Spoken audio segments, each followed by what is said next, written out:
And on that note, the companions, they responded to the Prophet ﷺ, and they said, Ya Rasulullah, tell us about Jannah, its structure. And the Prophet ﷺ said, لبنة من فضة ولبنة من ذهب وملاطها المسك الأثفر وحصباؤها اللؤلؤ والياقوت وتربتها الزعفران. He said sallallahu alaihi wasallam that its structure is one brick of gold, one brick of silver, its plaster is musk, its gravel is pearl and ruby, and its soil is saffron. So again, these palaces are from bricks of gold and silver. The plaster is musk, the gravel is pearl and ruby, and the soil is saffron. Shalom, everybody. Peace of the Lord to all of you, and no peace for the wicked man, the Lord said. So the wicked man Muhammad, he is for sure from God. How he knew? How he knew? I mean, he promised you a house of gold and a house of silver. Your house in heaven is going to be one brick of gold and one brick of silver. Imagine right now that the walls around you in your room, their colors, one brick of gold color and one is silver. That will be the most disgusting paint you have for a house.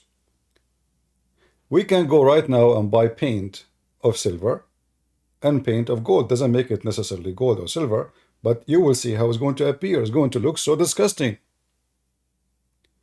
So Muhammad now supposedly is trying to tempt you by something so stupid and so silly.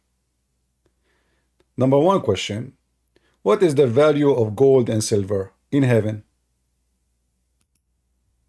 What is this? Are we talking about heaven or a bazaar? Are we talking about heaven of God? If everything for free, who cares even for money? You see, the reason we have money, because money is used for exchange of goods. So in the old days, they used to carry, let us say, 1,000 container of salt, exchange it with etc. container of food, whatever. Because there's no money. So I give you something, you give me something in return. So the money is created by mankind, not by God, for the ease of exchange. So we agree upon a value of something. So we print papers, or we say gold. We say gold, 1 kilogram of gold is equal to etc. money or goods. We are in heaven, and Muhammad is explaining to us how beautiful our heaven is. What is the beauty in that? Those are Bedouin, who their saliva is running for gold and silver. That's why they did jihad. They want to go for war so they can, Muhammad, he said, attack the Roman and get the blondie girls. Muhammad, he said, take care of the people of the Dhimma, which mean the Christians and the Jews, for they are the source of your income. Not because he cares for you. So they are the cows who will give you free money.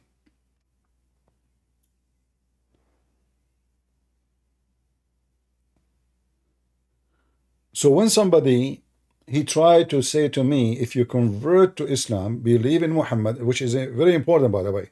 If you believe in Allah, you don't believe in Muhammad, you don't go to heaven. Muhammad is more important than Allah. In Christianity, for us, Jesus is God. So if you don't believe in Jesus, you don't believe in God anyway. There's no, like, Jesus is not a prophet for us, he is God. So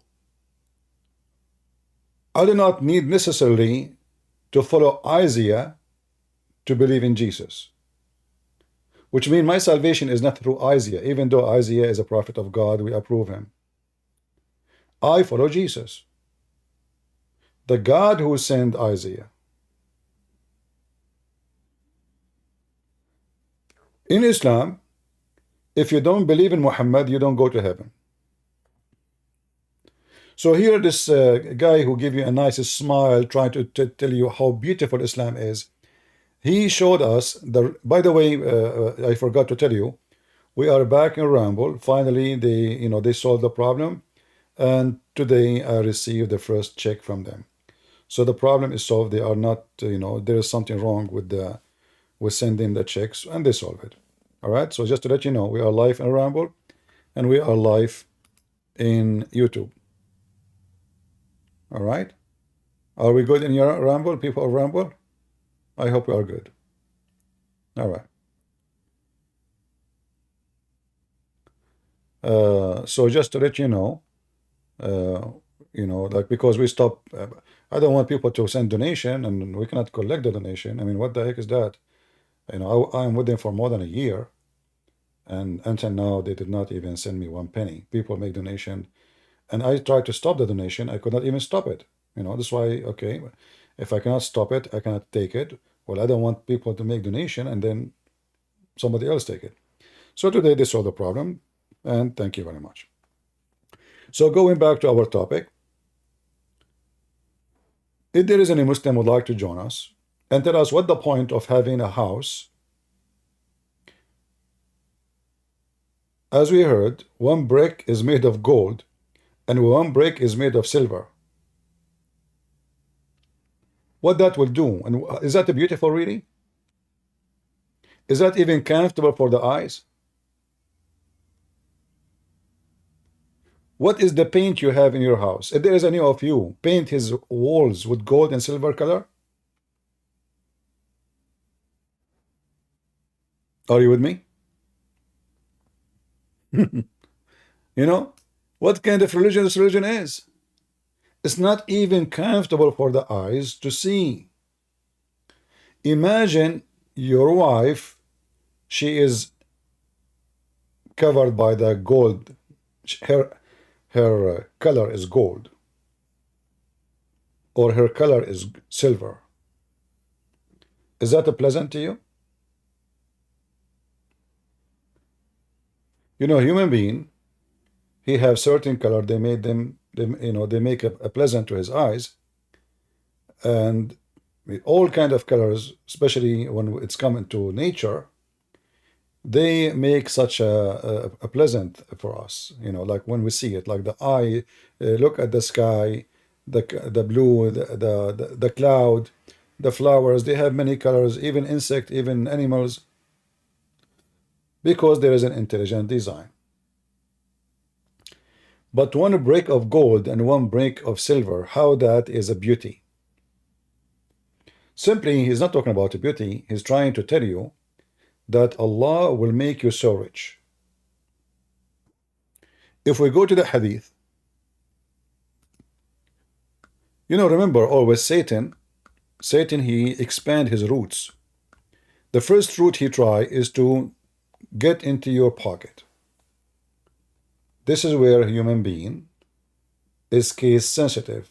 All of us, we need money. If there's anyone don't, I mean, even if you are born of a king families, you spend money. Even the king himself, he spend money. He have to pay for soldiers, he have to pay for his accommodation, his servants, etc. People want to eat, people they have families, so you have to spend money for service. If we go to the hadith,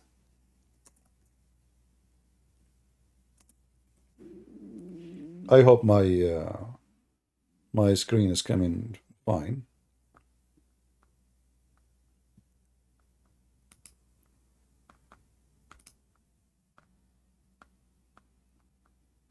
What is the lowest reward for the inhabitants of paradise?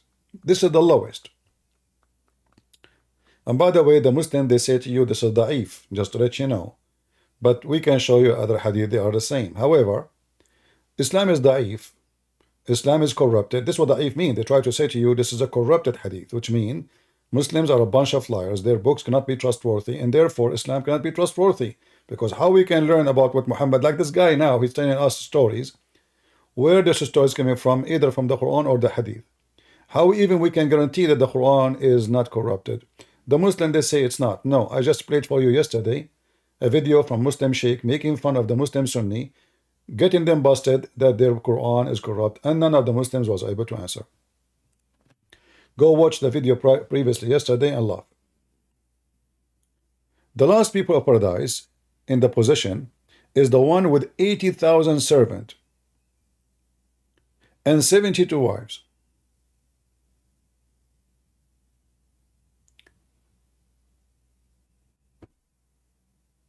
I am not in Discord yet. I will open Discord only if we have a Muslim to call me.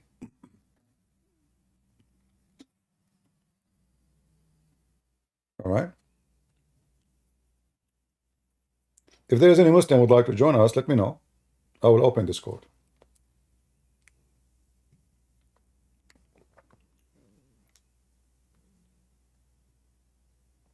$80,000 servant, little boys. The Quran confirmed that they are boys. Is that a reward or a penalty?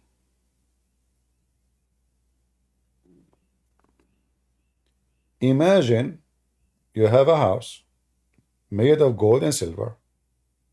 In the heaven of Islam, according to Muhammad, your clothes will never be wrinkled. They will never be ruined. You never change them. Never change them. You wish a food, the dish will come to you. No need for boys to serve you. So what the boys for?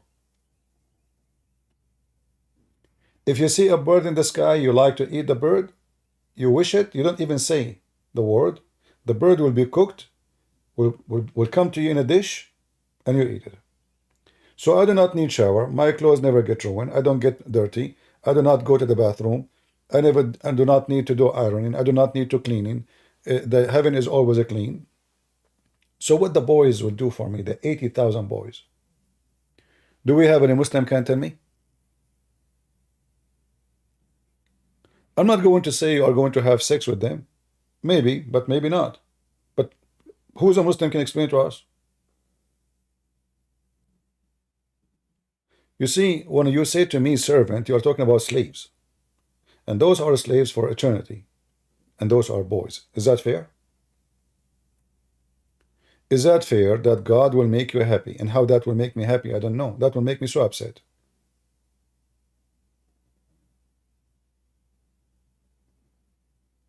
How that make me happy? And what I need them for? And why they are too many? 80,000?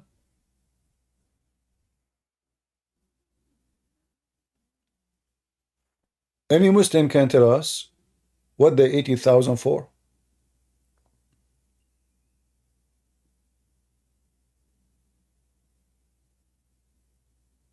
All of Hamas together, they are not 80,000. Maybe 100,000. You in the house of Allah, Allah will give you 80,000 boys and 72 wives. This is the lowest, by the way. Take a note here. This is not the reward of someone he is a good Muslim. This is for the bad Muslim, the lowest. I mean, the last one who enter heaven. What is this? This is not a reward. This is a penalty. Secondly, obviously, it's a big fat lie.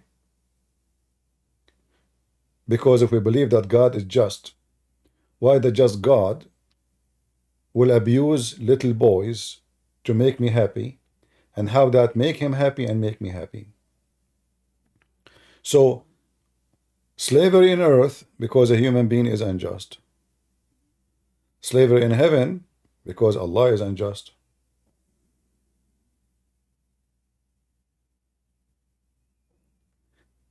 The 72 wives are slaves too. Did they choose the husband to be with him? No. Are they in love with the husband? No. Allah, He made them just to do service for this guy. Their job is, excuse my language, to keep their legs open. And Muhammad described that when a Muslim man he have intercourse, is going to take him 70 years of orgasm. The orgasm alone. 70 years.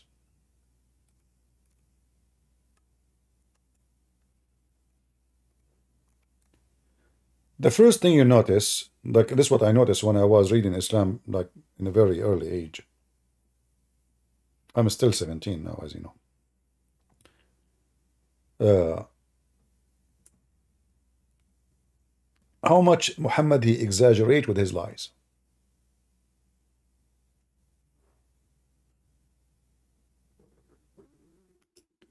And Muhammad is a very, very, very heavy-duty sexual prophet. I'm not saying he can have sex a lot. I'm saying he focus in sex on money. As an example, if I ask a believer, do we have any believer here? Let me open Discord. Let me see.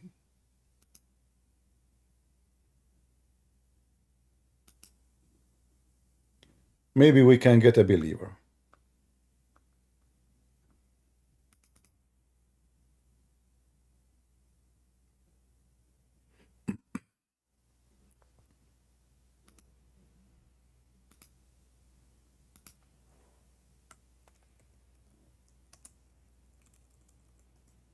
All right, we will call the score today sex and money.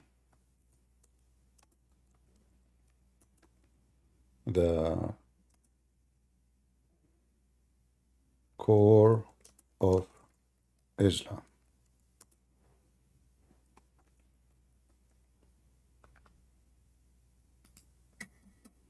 All right. I am right now in Discord in case there is any Abdul would like to join us. Those who are in Discord, if you can hear me, please let me know. Am I heard?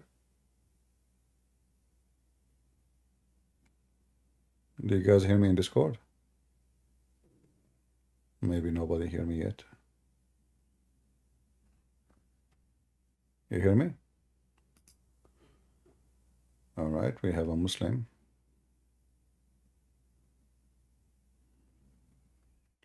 Hello? Hello? Yes, Amina, how are you doing? I'm very good, thank you. Sorry, I didn't actually mean to join. I'm not yet anyone. I wanted to have a conversation, but not currently, because I'm upstairs. So I did want to have a conversation with you, and I have lots of questions for you, but not at the moment, because I thought the live was going to be at 20 to 30 p.m. UK time, not the other way around. So No problem. So you like to talk now? I don't understand. You want to talk now, or you cannot talk? no, I will. It's okay. I'll drop off. All right, no problem. Thank you very much. You're welcome. All right. Yeah, she put her hand up, so that's why I invited her. Maybe she did not like the title, you know. If there is any Muslim who would like to join us and tell us how important it is to be sexual in Islam. Like, what is the connection between Allah and sex? What is the connection?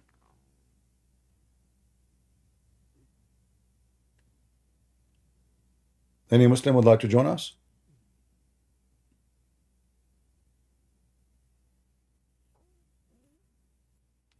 If you are a Muslim, you'd like to join, let me know. So if I ask now, which one is more important? Praying to Allah 70 times or having sex with the wife? Any Muslim can answer me? Guys, can you hear me in Discord?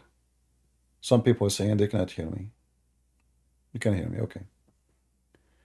And if you are in Discord, please join us in Ramble or in YouTube so you can get a bigger number, and that will bring more people. Don't stay only in Discord.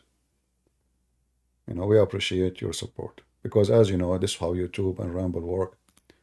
More people become curious to see what's going on. So Muhammadan, which one is more important? Praying to Allah or having sex? Any Muslim can give me the answer? Bakhtawar, are you a Muslim, my friend? Bakhtawar?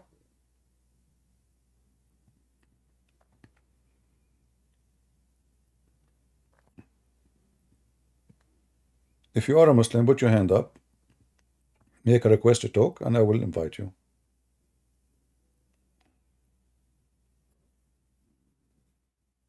Any Muslim would like to join the conversation, please feel free. In Discord, put your hand up, and I will bring you to the stage.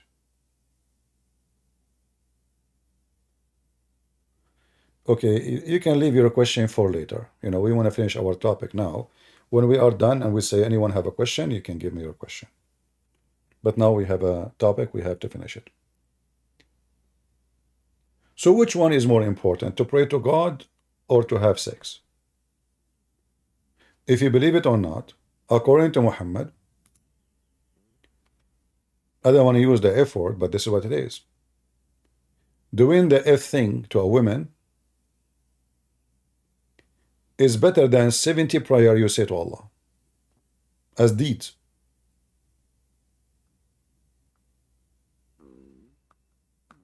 What kind of religion we're talking about? According to Muhammad, if in a woman is an act of worship,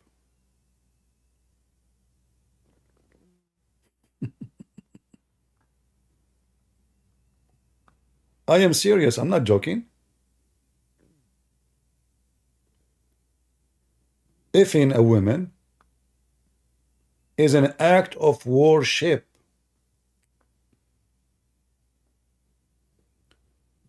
which religion, I mean, we know the Buddhist, you know, Buddhists, they are very, let us say, easy, you know, with sexuality, homosexuality, prostitution, blah, blah, blah, you know, women sleeping around, men sleeping around. They don't have too much, you know, like, let us say, shame in those things. But Muhammad, he beat everybody. How if a woman is higher than 70 prayer you made to Allah?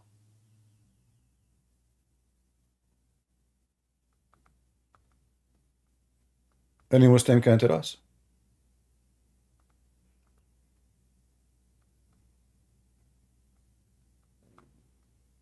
What we are talking about? I mean, what is the religion we are talking about?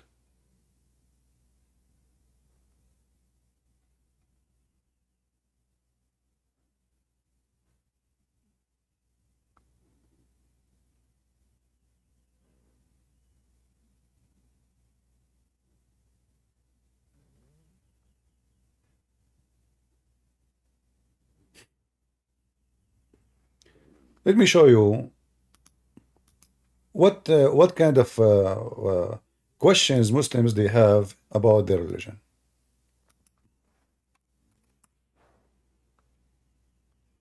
I will use Google Translation.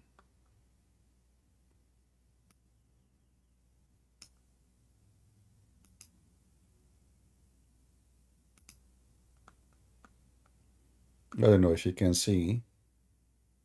Let me see if I can translate the whole page. Translate.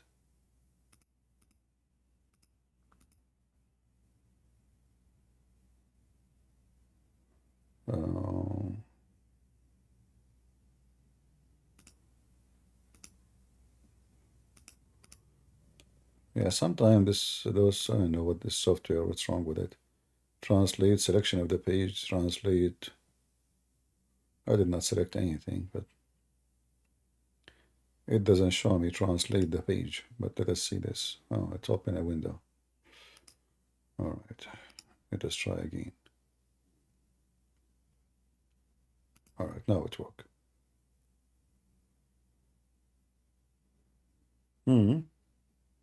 It did not work. Okay, let us try a section alone. Is intercourse with one's wife equivalent to 70 voluntary prayers? Do you hear it? Hey people, did you hear it? Is it true that intercourse with the woman, with the wife, is equal to 70 voluntarily prayer? How that is, what is the connection?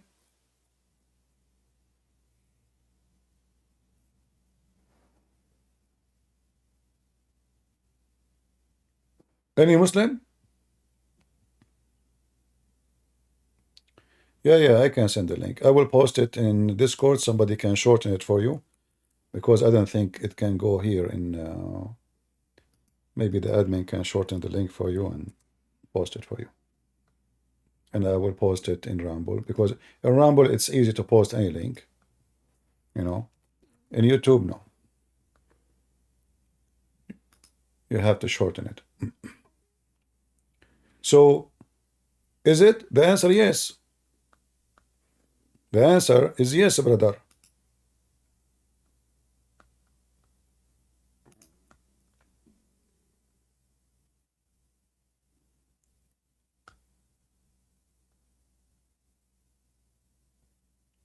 What is this?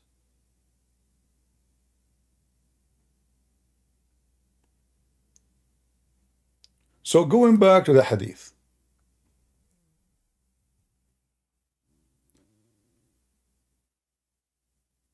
If a woman, it's equal to 70 prayer. If you do it 3 times a day, this is 210. If you do it 6 times a day, I mean, you can multiply as you wish. And you notice Muhammad here is stuck with 70, you know, 70, 72 wives, 70. Always Muhammad, he's stealing numbers, either from the Bible, but in the Bible have nothing to do with sex, 40, 7, 70, etc. But now why Allah, he exchange. You see, deeds, when we say deeds in Islam, supposedly we're talking about either about material, you know, sex, gold, silver, servant, boys, you know, this is the exchange of deeds. So you give Allah something, Allah give you something in return. So when a Muslim man, he if a woman, excuse my language, how that is equal to 70 times prayer to Allah? What the exchange we have now?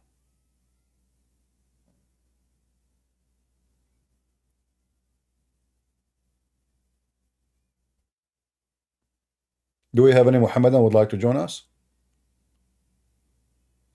Let us continue. By the way, if you read my books, Sex and Allah, you can find them in Amazon.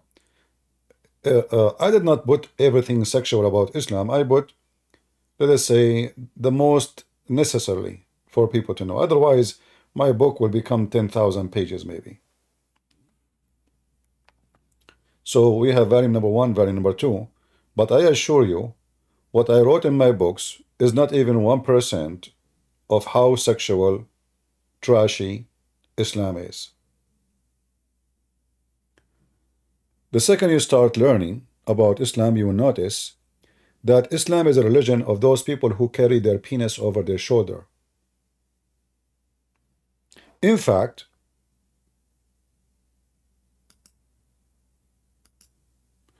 Muslims used to go and do Hajj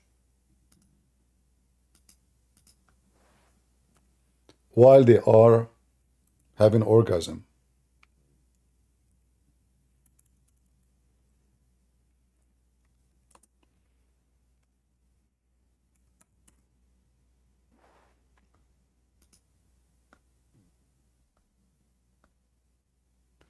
Read carefully.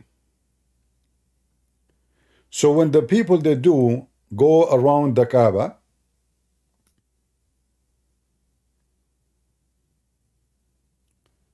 we go out with our male organs dripping with semen.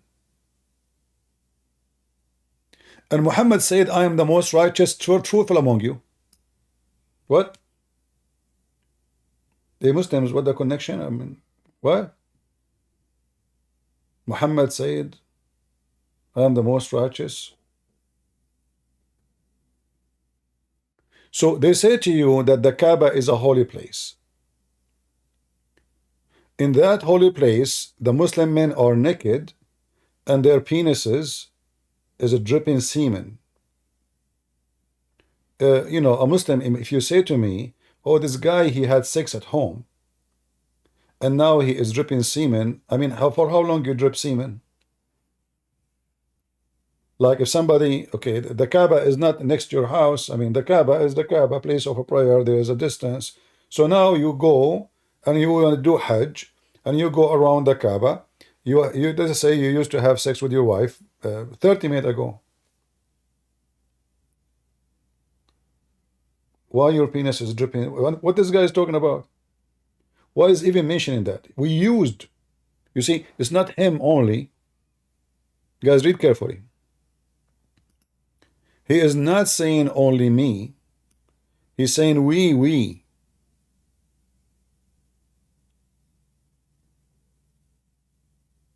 Will we go out with our male organ dripping semen?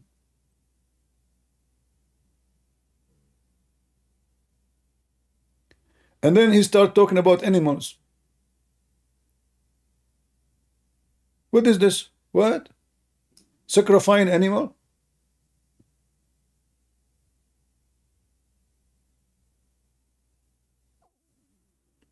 And by the way, the translation is absolutely false. In Arabic here it says, فَنَخْرُجُ إِلَيْهَا وَمَا ذَاكِرُنَا تَقْطُرُ مِنْيًا.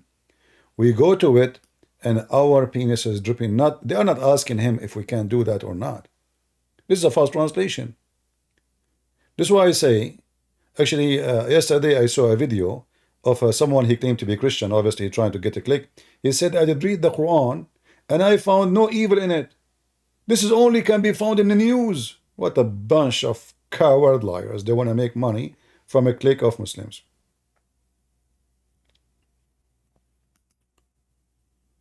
Just to show you how they lie when they translate.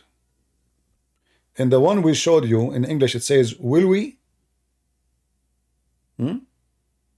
Will we? Or it says, we go there.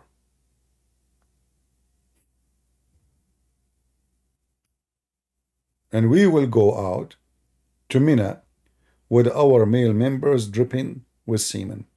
Between two brackets, now the Abdul trying to give excuse because of recent intimacy with our wives. What do you mean recent intimacy? So if you have it, I mean, this is a long process and this is a long distance. So a guy, he have sex with his wife an hour ago. His penis is dripping semen. Like, what do you have there? Even camels don't do that.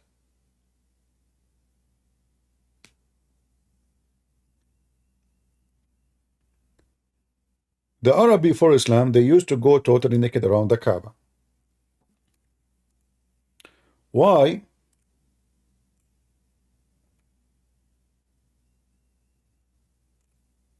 Because the Kaaba was a sexual place.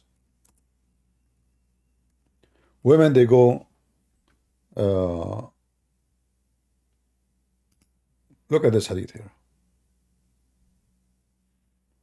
Abu Bakr sent me among those who proclaimed at Mina, and no polytheist should perform Hajj after this year, and no naked person should go around the Kaaba.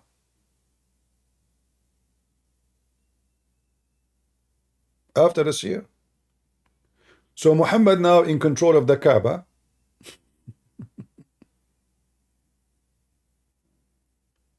Muhammad died.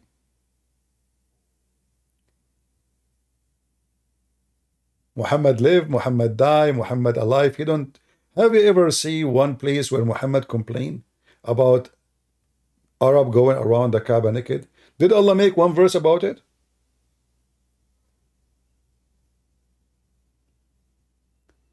Mina is a location. You can search it in Google. You will find out what Mina is. A location where they practice ritual. They have a major, the Kaaba, Safa, Marwa, the place where they throw rocks at the devil house. And this is another mockery, stupidity. I mean, Allah and the devil, they have house in the same town. If you look at the house of the devil, you would die laughing. And by the way, now the devil,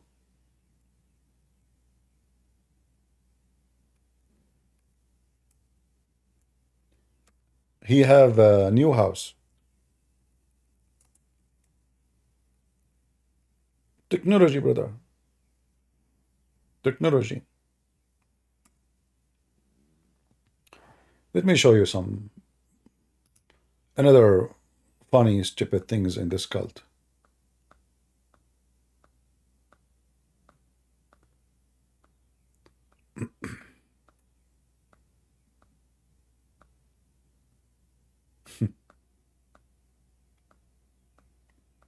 Millions of people. I mean, how is stupid a human being to believe in such a garbage?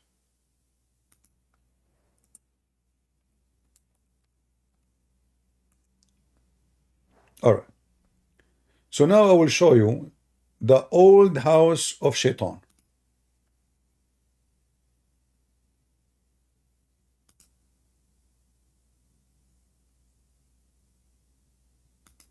Shall we?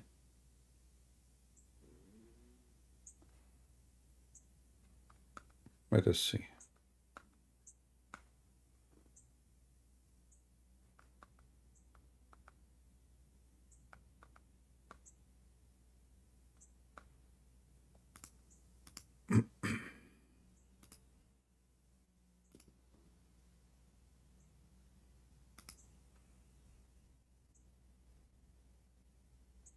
It's very important to see how the fiction of Islam work.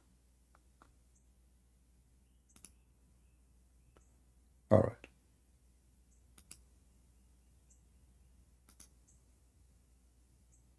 This is the house of Shaitan 130 years ago.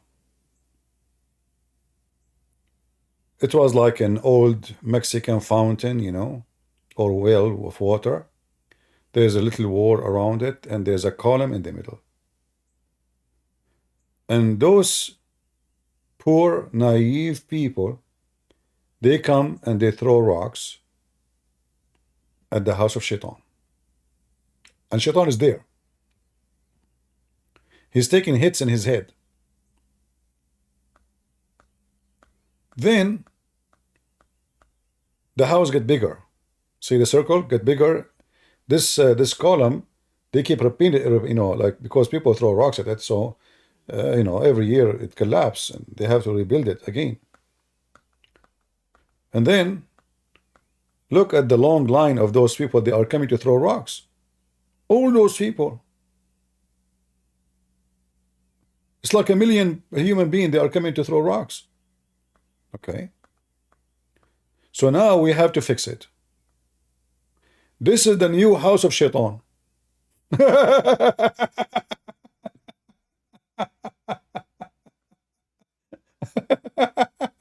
Hey Muslims, what is this? From this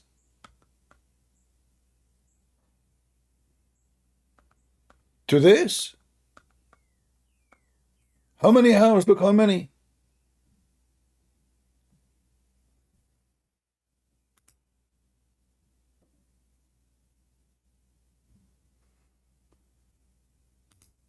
Can you see it clear in Rambo? People in Rambo? Can you see the image clear? Is it clear, or like the image is not really? Yeah, here we go. Let me try to make it bigger. Look at this. Concrete and many floors. This is many floors. Because the stupid, and by the way, this is a proof that Muhammad is a donkey. And Allah is a false god. Don't Allah knew that the number of people cannot. They would, because now visiting the Kaaba is a must for any Muslim who can. If you can, it's a must. It's not a must only if you cannot, which means you can't afford it. But if you can, you're guilty if you don't do it. So now, if every year in 1 week we have to welcome 2 million, how in the world those 2 million they have to throw the rocks? So now we have to come with a solution. We build 4 or 5 buildings next to each other. Let me show you what is inside the building. Look at the house of Shaitan.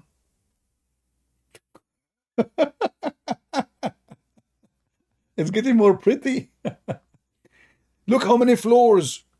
So those millions, they go inside the house of Allah, sorry, the house of Shaitan. Let me see if I can find you inside the building, not only outside. Because this is now, I mean, it is hilarious.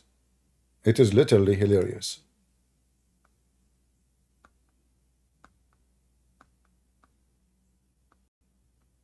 Let me see if I can show you inside. Okay, let us see this one.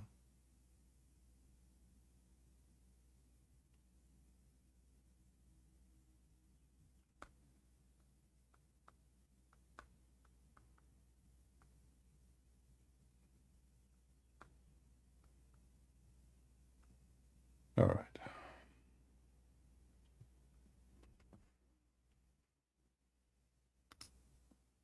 I'm just trying to find a web page does not have commercial. Look at this.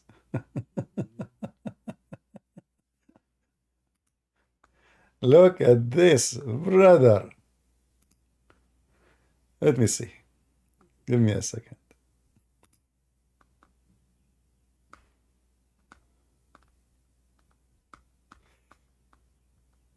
What a crazy, crazy, stupid cult.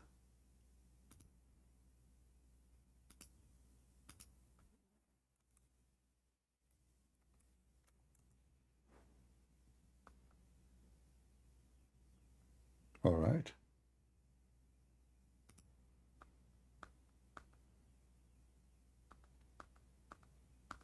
Where is the pictures? Here we go. Guys, take a look what happened now. Do you remember how it was a small, tiny rock? Look what we have now. There's many floors in these buildings. And now we have many concrete columns, massive ones in size. You think this is like a spaceship.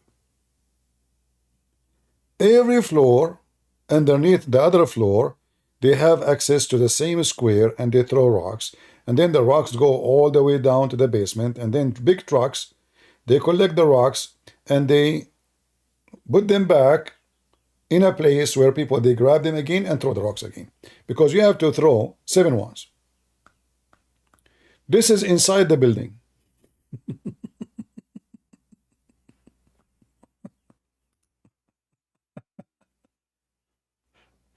What happened from the small, tiny Mexican fountain, Shaitan house, to a new abrogated, guys, those in Discord, if you want to see, you can join either Ramble or YouTube. Discord is just for Muslims to call me.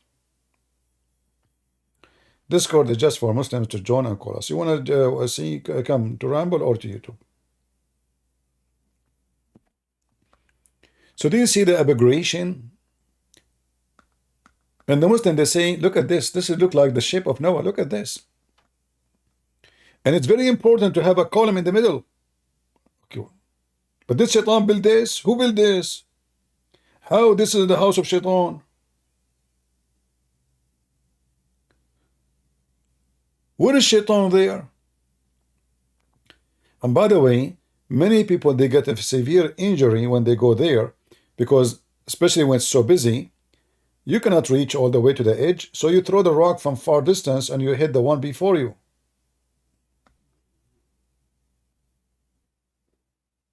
Islam, brother, Islam. Islam is the religion, brother. Okay, going back to the topic. Structure, brick of gold and brick of silver. The plaster is a mosque. Here we go. What do you want more? There's no dirt in heaven. There's mosque. What's wrong with dirt? Is like what is mosque? A Muslim, what is mosque? Any Muslim can tell me? What is mosque?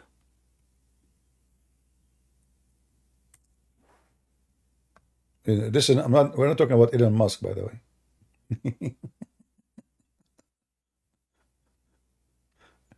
Any Muslim can tell me what is this, you know, how the perfume, is it a perfume? How we can work, is it a dirt? What is this?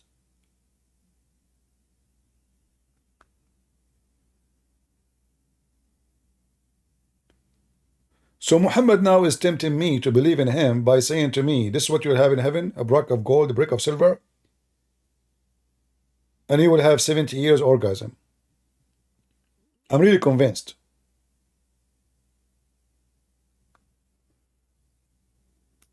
And then don't forget the quality of the women.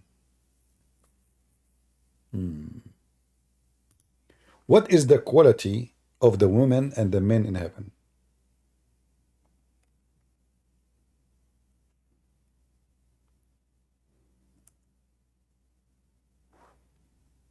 Any Muslim?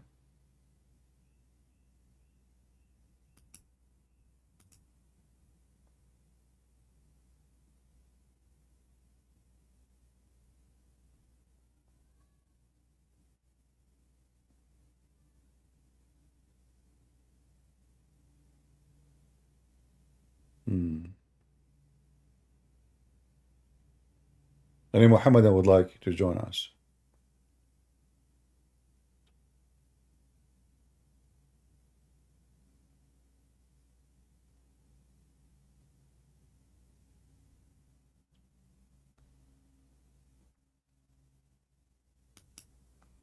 Interesting. Look like Muslims are convinced that Islam is stupid and they don't want to go in that direction. The qualification of women in heaven is as the following.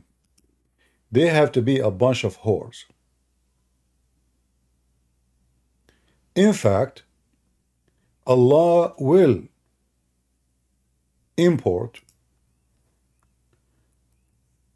hookers from hell sent to heaven so they can be boomed by Muslims.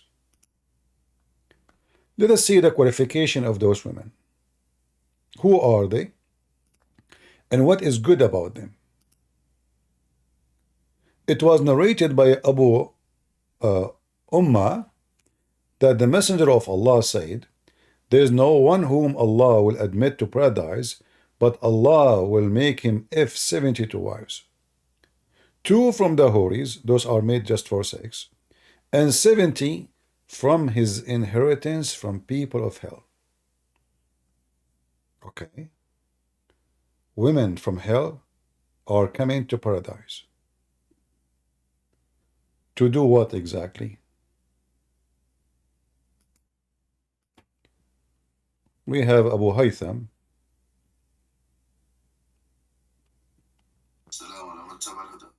Huda, how's Huda doing?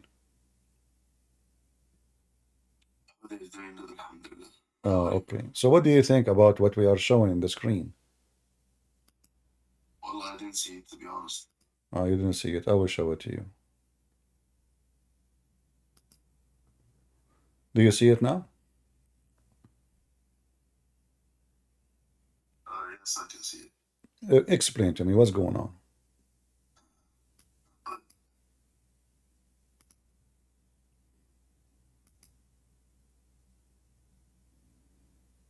Go ahead. Yeah, I'm reading. So,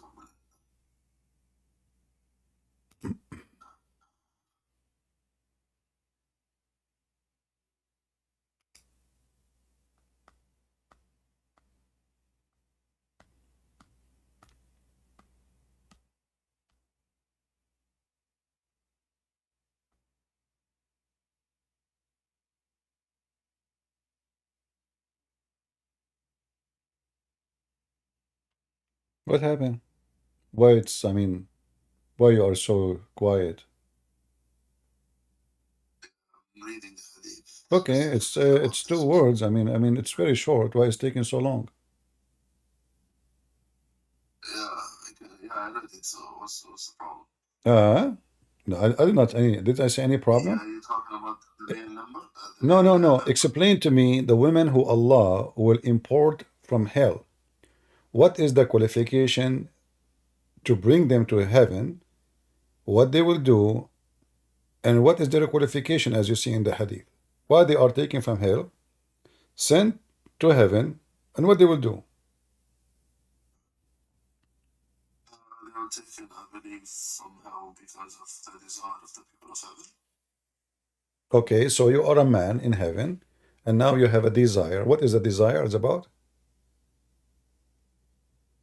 Yeah, you can have any sex with a woman, a specific woman, yeah. But I thought that the person who don't believe in Allah will stay in hell for eternity.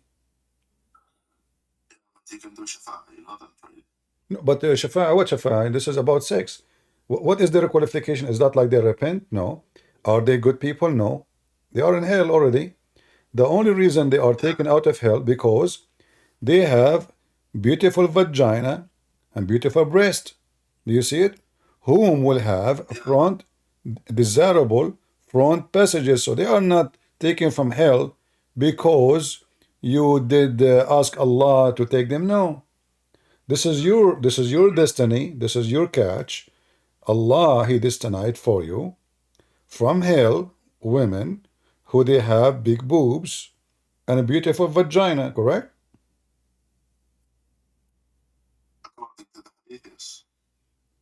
So what's your comment? Is that like really what God do? So a person was laughing at Allah. This woman, she don't believe in Allah, she laughed at Muhammad, she etc. And then now she's in hell. And now just because she have nice breast and nice vagina, we take her from hell, send her to heaven? What's the grading of the hadith? I don't know. Da'if as usual. All Islam is da'if. Yeah, but why are you using it as hujjah though, actually? Well, da'if, because it is a hujjah, because if not, it's not a hujjah. Why it's in your book? If it is not, It's in my book, but no, it's your book. da'if hadith. No. You see, da'if Yeah, da'if. Da'if is accepted. Da'if is not rejected. That's why it had a rank. It's like- No, there's a hadith. It's only there. No, there's a hadith. It's called rejected, matruk. Da'if. It's like saying A, B, C. So if this hadith is C, still is accepted. He passed. Unreliable. No, It's unreliable. no. This is why. No. You see, okay. Hold on. Okay, I will go with you. The hadith is unreliable. That means you Muslims, you fabricated something your prophet did not say. Sure, what's the problem with that? It's So not how we can trust? So how I can trust you? So how I can trust you to give me a hadith is not fabricated if your books is full of fabricated stories? fabricated, it would mean that it's mawdu'. That doesn't mean that it's da'if, firstly. Secondly, Mawdu'a. Okay, what is mawdu'a? Okay, the mawdu'a is not da'if. Is it da'if? it's fabricated. Okay, but this one is da'if, not mawdu'a. Yes, so there's a problem with the isnad in the matter. No problem, but it's not mawdu'a, it's da'if only. So why you reject it if it's not reject? The only reason. Okay. The only reason da'if, Okay, listen. Is Ibn Majah is one of the 6 authentic books of Muslim Sunnis? Yes or no? not all is authentic. No, there is 6 books. One of them is Ibn Majah. Not all of them are authentic. What do you mean? So why you call them authentic if not all of them are authentic? Because they contain most of the authentic hadiths they contain. But so Bukhari also do contain something which is. So where we can find, and who is the one who make decision what is authentic, what is not? Is that a Moody thing? Because I can show you the same hadith in the same book. One it says authentic, and the same hadith in different page it says not authentic. According to the method. So it's not the story how truthful it is. It's about opinion. No, it's not about opinion. We have a very strict criteria. All And right. we do textual criticism. Okay. What is the strict criteria you are talking about? علم الحديث, the science of hadith. Okay. What is that? Firstly, you have to affirm that the isnad, there's no problem with it. What? Referring back to Remember, Abu, Abu. Remember, people do not know Arabic. So if I know what isnad, they don't know what isnad. Tell them what is isnad. Okay, isnad is the chain of narrations. All If we right. affirm that the chain of narrations is sahih, meaning that it's authentic, how do we know that? We go back to the ilm al-rijal, which is the science of the narrators. Okay. If we find stories or specific things that these specific persons were lying or were fabricating stuff, or if we find any proof that disproves their narration, then we put it as da'if. It's not according to our opinion. That's wonderful. So if someone he is known to be a liar, we don't accept what he's saying. Is that correct?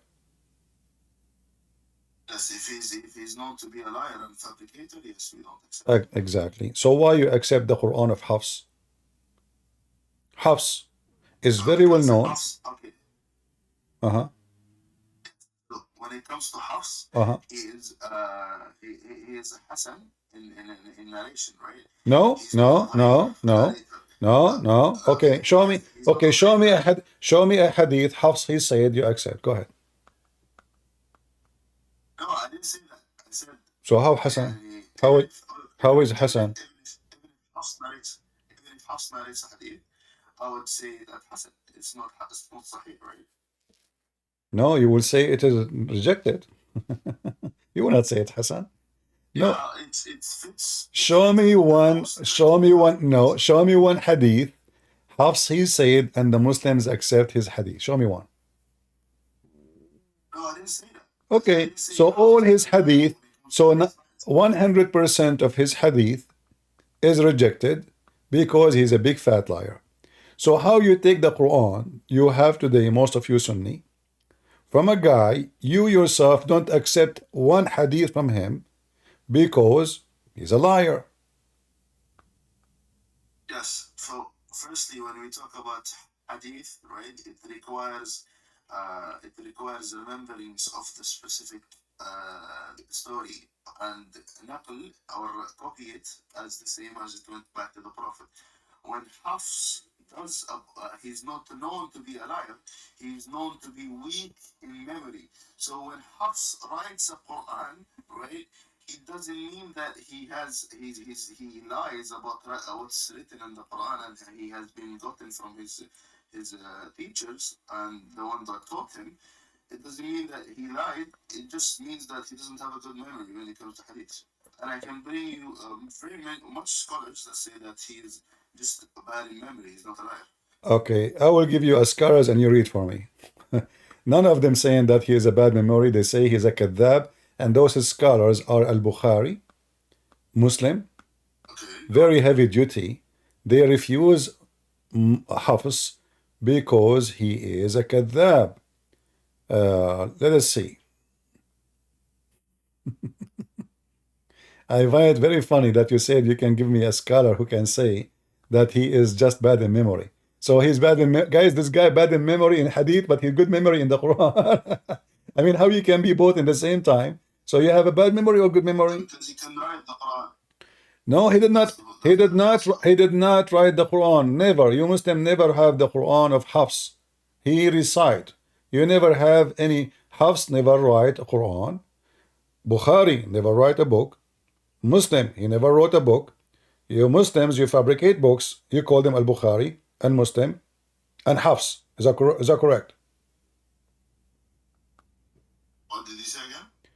Did Al-Bukhari write a book? It's called Sahih Al-Bukhari. Yes. Show me the reference.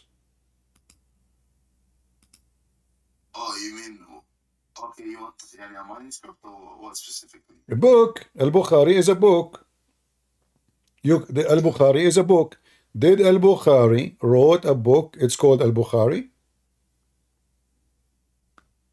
Al-Bukhari or Sahih Al-Bukhari?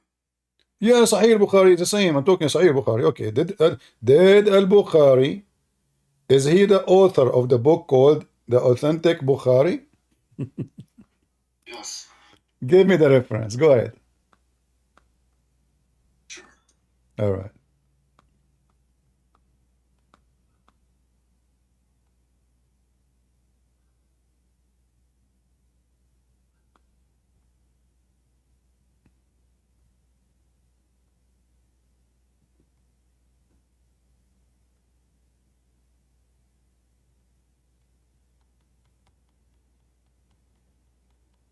Do you want to call a friend?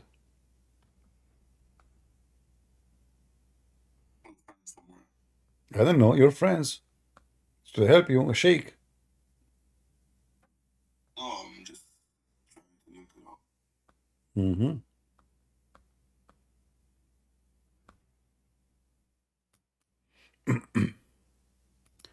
Do you have al-Bukhari in your shelves? I don't have the book in my shelves. Okay. Because if you have the book, you can tell me there what it says, who is the one who wrote the book.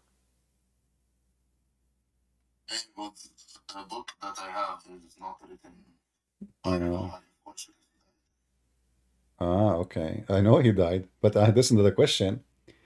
Did he write a book? The author? Yeah, who is the author of the book? Did al-Bukhari write a book? It's called al-Bukhari. No, he did not. How would you prove that? Well, you Muslim, you say that. You Muslim, you say al-Bukhari never wrote a book. If I brought you a reference that he says that He said that? wrote, He said that. no, we can find the original manuscript of the book. No, there is no original. That's a potato talk. Read with me. Here we go. You see, I'm not like the Muslims who make things up. Here we go. Read for me. This is your Islamic library, and you speak Arabic. Read for me what it says. Al-Kitab Sahih al-Bukhari. Can you tell me the name of the author? Abu Abdullah Muhammad bin Ismail ibn Ibrahim ibn Mughira ibn Radzava al-Bukhari al-Jafi. Okay. This is the author, right? That's the mu'allif. Uh, It could mean that uh-huh. it's the written book. Or he wrote it. What is the name of Imam al-Bukhari? The name of Bukhari? Uh-huh. Yeah. Okay. So now, when was written, when this book is written, when the first time the book of al-Bukhari, if he is the author, you see, you Muslims, you say he is the author, but in fact, this guy, he never wrote a book. He never wrote a page. He never wrote, and even Muslim. In fact, you say that he was blind. According to which sources? According to your sources, yes. So the guy never wrote a book, and now you make a book and you say al-Bukhari, he said this in his book. But the guy never wrote a book. Okay, do you have a manuscript for al-Bukhari? When al-Bukhari was exist? Bukhari existed at 1800s, Hmm. 9th century. Okay. How he can be the author of a book speaking about your prophet, and he can confirm a hadith if it's true or not, when he did not witness, he did not ask, he did not see, he did not hear any of those who report the original hadith. This is what I explained. I said they use al-hadith. You cannot, my friend. The method you are talking about. Okay, how you can check who said so if all of them they are dead? What do you mean? If I am dead, and then someone says, Christian Prince, he said this. How you can confirm that I said that? You are now collecting. Who is reliable? People they lie. Isn't it all people are sinners in Islam? Okay, so if all people are sinners, there is nothing is called reliable unless you are the one who witnessed and you are reliable, like you are an honest person, not from. No, habibi, we don't do this. We use full criticism, right? Now, if I use the same analogy to all history books, that will be flawed because that's not how we take it. We have history books that are not written by specific people, and it's anonymous, but we know that this specific information in the book can be traced back to the Prophet by people who are reliable. Okay, I want to ask you: is Aisha is reliable? Of course, she is. So if I show you right now a hadith, Aisha she said, and the hadith is authentic, do you accept it? A hadith, it's reliable. Do you accept it, or you will reject it? Depending on the ethnic. Huh? Okay, you Muslims, your scholars decide that this is reliable and this is authentic. So is that your personal opinion, or this is now the scientific way to discover?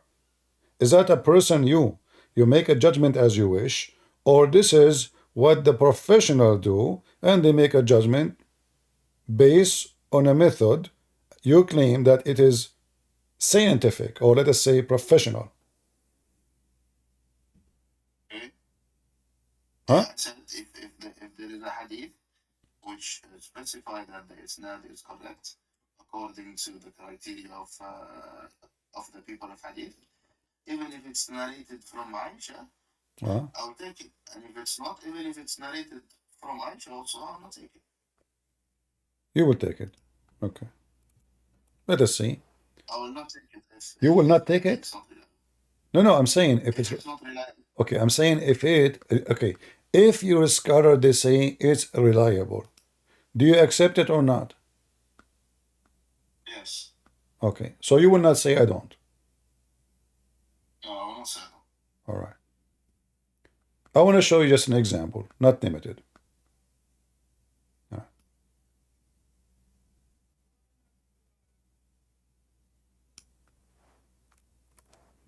Let us see this one.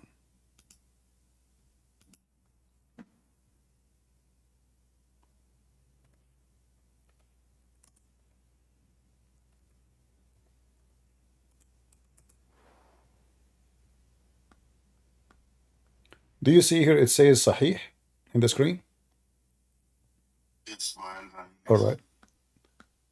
Do you see in Arabic here it says Sahih in the right? Okay. Do you see the second one? It says Hasan. yes. Okay.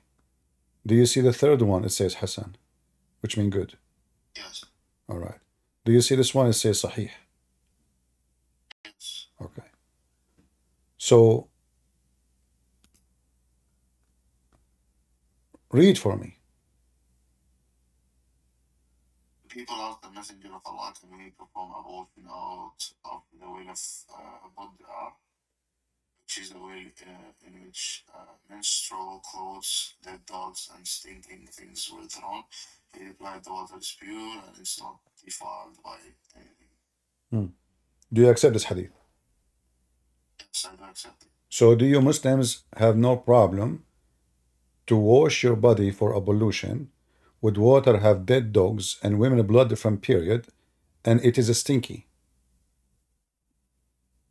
Yes, if it fits the criteria of the fiqh when it comes to How that fit? Yes. How that fit? How your prophet claimed that now you are doing ablution. What is the purpose of ablution? Is to be cleaner, right? Now we have a very big well, right? No, this is not a big. It's not even a. It's not even a well. This is an old hole. Used to be a well one day, and this is why water from the houses. Women they wash dishes behind the door of the house. Next to the door, there's little hole in the ground, so nobody can see the women like exposing her body or her skin. She is washing the dishes behind the door, and there's a hole. Go out to the street, and this is hole connected to an open tunnel in the side of the way, and it goes all the way to the lowest part of the town. Naturally, no sewage. So this is what Bi'r Bida'a is. This is why people throw garbage in it. This is Mecca, my friend. Nobody throw dead dogs and garbage in. According, how many water well there is in Mecca? There's only one spring. There's only one well. Stop building assumptions according to your understanding of if there is water in Mecca or not. What? How many water well in Mecca? Build assumption. You cannot build assumption on that. Okay, no, we can. We are not building. We are not building assumption. There's only one source of water in Mecca. That is Zamzam. Which is? Zamzam.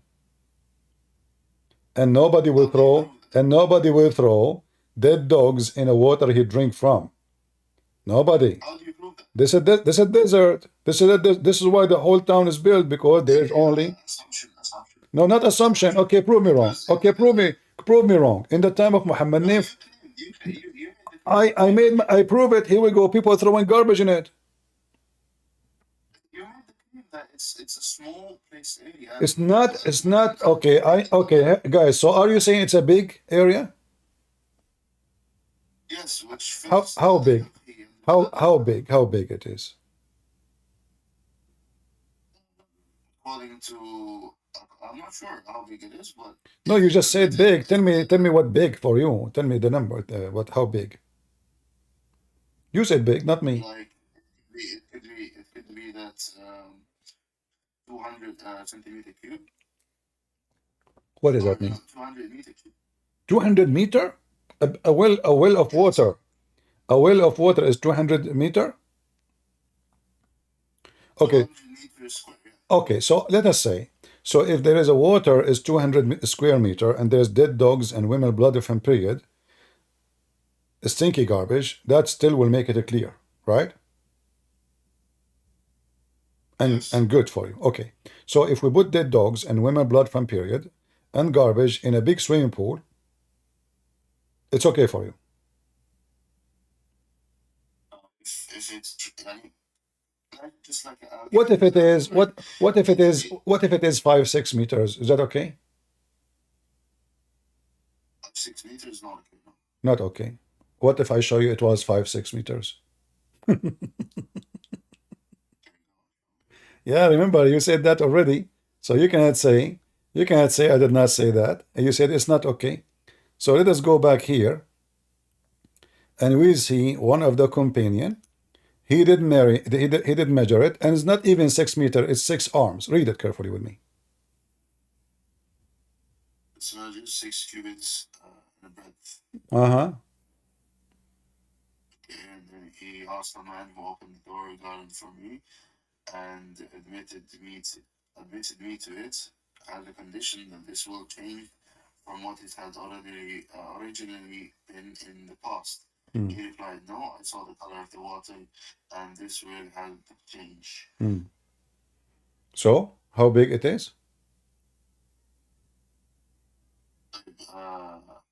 Is this an addition to the hadith or what? No, this is the hadith. This is the hadith, and this is Sahih. Remember, I asked you about this one, and you said to me, yes, it says Sahih. No problem. Yeah. So now, this is your prophet companion. He measured the well, and he said it is 6 cubit, the width of it, and it says it doesn't cover even his private part. It's below the private part of the body. So the water is very little. Size measurement. So if the water is lower than your private part, and it's not even 6 arms, you know, this is like a jacuzzi, little bit big jacuzzi. So, and you said yourself, and you agreed it's not okay. So what kind of a prophet? Now, so now you confirm that the hadith is accurate. You confirm it's not okay. It's not okay to go and do such a thing in such a water. And you agree that all of this now is authentic. So don't you agree with me that your prophet now is mentally ill?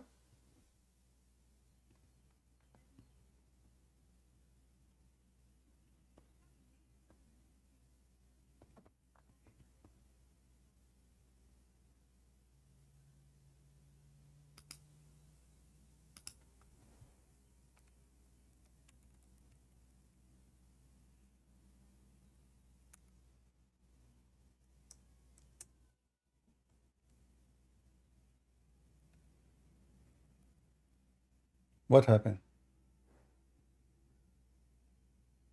I wouldn't say that, no. Why not? I mean, only mental person he would do that. You said it's not okay. Because You said everybody heard you. You said it's not okay. It's not okay. Why? Because this is disgusting. This is garbage. Dead dogs, women of blood from period, and even the hadith says the word is stinky. It's not me who's saying it. This is why it's not okay, right? Okay. So now how that will not prove that Muhammad is mentally ill? Who is the man? He will jump in the sewage. This is even more disgusting than sewage. This is not even running water. It's just container of water. Have dead dogs. Dead. And women of blood from period. And their rags. Not only the blood, the rags. And even it says stinky. Okay. So now we have a prophet. He want to meet his God. So he decided to do ablution. He want to be cleaner. Okay, in order to be cleaner, he decided to wash himself. Wonderful. So now he washed himself in a water way more disgusting than the sewage. that's incorrect because the sewage has more bacteria. The sewage have more bacteria? Yes. How you know it have more bacteria? Why? Just because sewages they actually contain feces and other things which. Well, here you have dead dogs and you have feces. Women blood from period. This is feces. Yeah, but women blood does not contain bacteria. No, one blood contains bacteria. Bacteria is everywhere in your body. And not only Yes, but in your blood, actually, your blood is a major stream for bacteria to spread. What are you talking about? If somebody infected, yes, the first thing to be infected is his blood. So we have now, we have dead dogs. What happened when a dead animal die? When an animal die, what happened? decompose. What that mean? Decomposed. Breaks down. By what? By who? By bacteria. Exactly. So you said to me the sewage have more bacteria, but this is what a friend. Yeah, but So now we have dead body, we have dead body, we have dead body, we have a prophet who wanna meet his God. And look what your prophet said. He says water is always pure. Nothing make it impure. But isn't it the piss is more like maybe 97, 98% of his water? How in the world water is always pure? I didn't understand your objections. When your prophet said water is always pure and nothing make it impure. Okay. Yeah. If the water have, Unless, if the water is the sewage is water. The sewage is nothing but you know that if the water is always pure unless firstly the color changes, right? Or you can actually. well, you see, it says there the color change too, and it says it's stinky. This is what they're asking him. Do we wash in a water which is stinky, the stinky? No. You know. What do you mean no? Read carefully. Read carefully. You know, there's garbage in the water. There's dead dogs in the water, and there is women blood from menstruation in water, and the water is in the size of a jacuzzi. Is the water still pure? According to our understanding of fiqh, yes. According to science, is that what fiqh? Come on, don't tell me fiqh. I mean fiqh. The word fiqh is about what the word fiqh mean? Students. Huh? Jurisprudence. Is that like mean understanding something? Yes, laws. No, the law is not the fiqh. The fiqh is understanding Yes. the religion. Yes, التفقه في Exactly. So you have a good knowledge. You have a good knowledge. Okay. So now you have a good knowledge in religion, and by knowing good knowledge in religion, you come to the conclusion that dead dogs and women of blood from period and garbage, and it says even stinky. This is Muslim translation, and we have 6 arms of water. Doesn't cover even your private part. It's very low, and yet you are saying to me, you believe that this water is still pure. And remember, it's you who said, if it is 5-6 meters, you don't accept. You said it's not okay. So look now what happened. You change your mind from it's not okay to okay. Why? Just because I showed you the Prophet say so. So the conclusion is, the Muslim, they reject hadith as long as they can. I don't reject hadith. No, you did. I reject my understanding of the centimeters. How you rejected? Aren't you adult? You were a child a minute ago, and now you became adult now. No. So when you said to me, it's not okay, were you aware that this will make the water not good to be used by a human? I was not aware. No. Ah, so you said it's not okay based on what? I based it on my understanding of a fiqh, a specific ruling, but it turns out to be not the case because, firstly, if you can read what Abu Dawood adds, he said that the color did not change, right? Yeah, the color is bad. The color is bad. The color is bad. Anyway, yeah, the color is bad. What?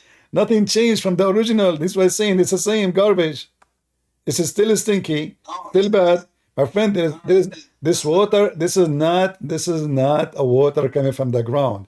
This is a dirty water coming from people using their water, and that water is contained in the lowest ground. Maybe it used to be a well one day. Do you know what bidah mean? Bidah mean garbage. Bidah mean garbage. So this is the well of bidah. The well where they call it bidah because people they throw garbage in it. This is the name of it. The well of garbage. The well of garbage. The well of garbage. So why they throw things there? Because simply it is the well of garbage. And they are asking him, can we do that? So why Muhammad himself is doing that? I mean, there is Zamzam. Go there. What Muhammad he drink? Why you are doing this? And the people they ask him, listen, when people they ask, is that because something normal to do? No. When people they ask him, they are questioning his behavior. Otherwise, if it's normal to do it, nobody will ask the question. Like, is it okay to wash from the faucet? No, for sure it's okay. I mean, what's wrong with the faucet? We drink from it. But the people are asking a question because they found this is weird. This is not. If you wrote, it says that it's actually around 3.5 meters width. So. What 3.5 meters? It is 6 arms. 6 arms. By the way, I find it very funny what he said because he measured it by his abaya. How is abaya is 6 arms? He measured by his abaya. So his abaya is 6 arms. Anyway, so listen. So even if it's 6 arms, you are the one who said to me you said 200 square meter. You said this is a 200 square meter. No, I said what is okay? What is the size for the water to have those things to be okay? You gave me the number. Okay, you gave me an example to be okay. But obviously, this is way more than the 200 meter. This is 200 more, less. Yes, so 3 meters width is all right because I said 200 centimeter square, right? Okay, my bathtub is almost 2 meters. My bathtub is almost 2 meters. So now we add 1 meter to my bathtub, and that where your prophet have dead dogs and women of blood from period and garbage, and he now is a purified, huh? 3.5 meters. So what? One dead one. One dead rat, not dog. Dog, do you know dog is big? One dead dog. Let us say one dead Of dog. course, but we don't know the length too. No, we know. He measured it. What's the length? The well is round. When they dig a well, it's round. It's round.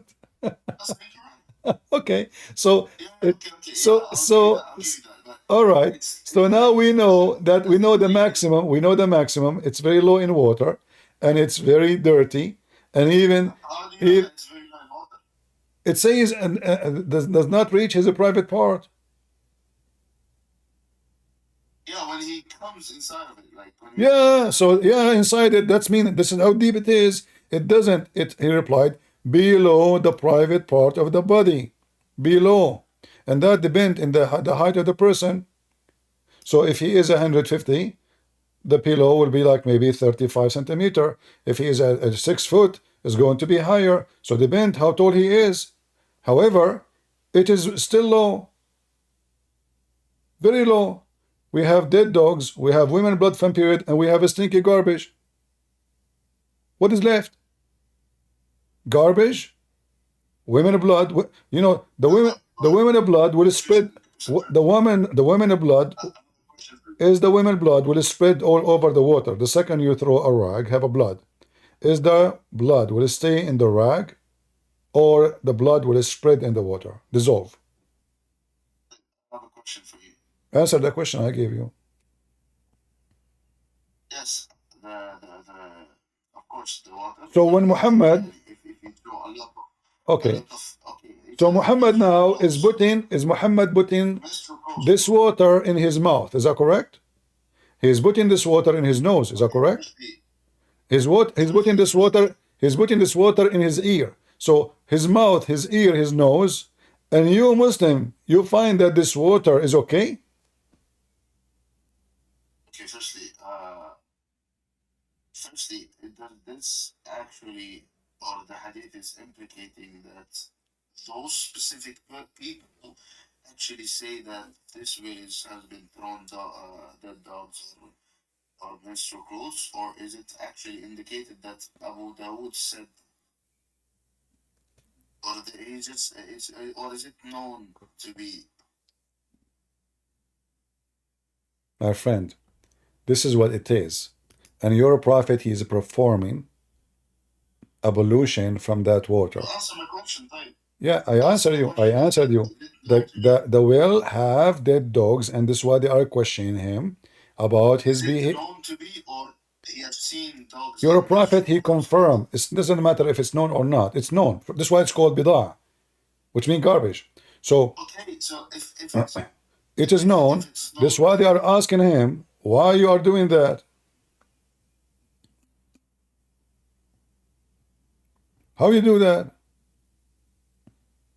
Yeah, that's not the point. I said if it's known, right, then maybe it could be that there is a probability that it's actually not what they actually claim, because you have to go back to what they said, right? And no. Your prophet, your prophet did not say there's no dead dogs in it.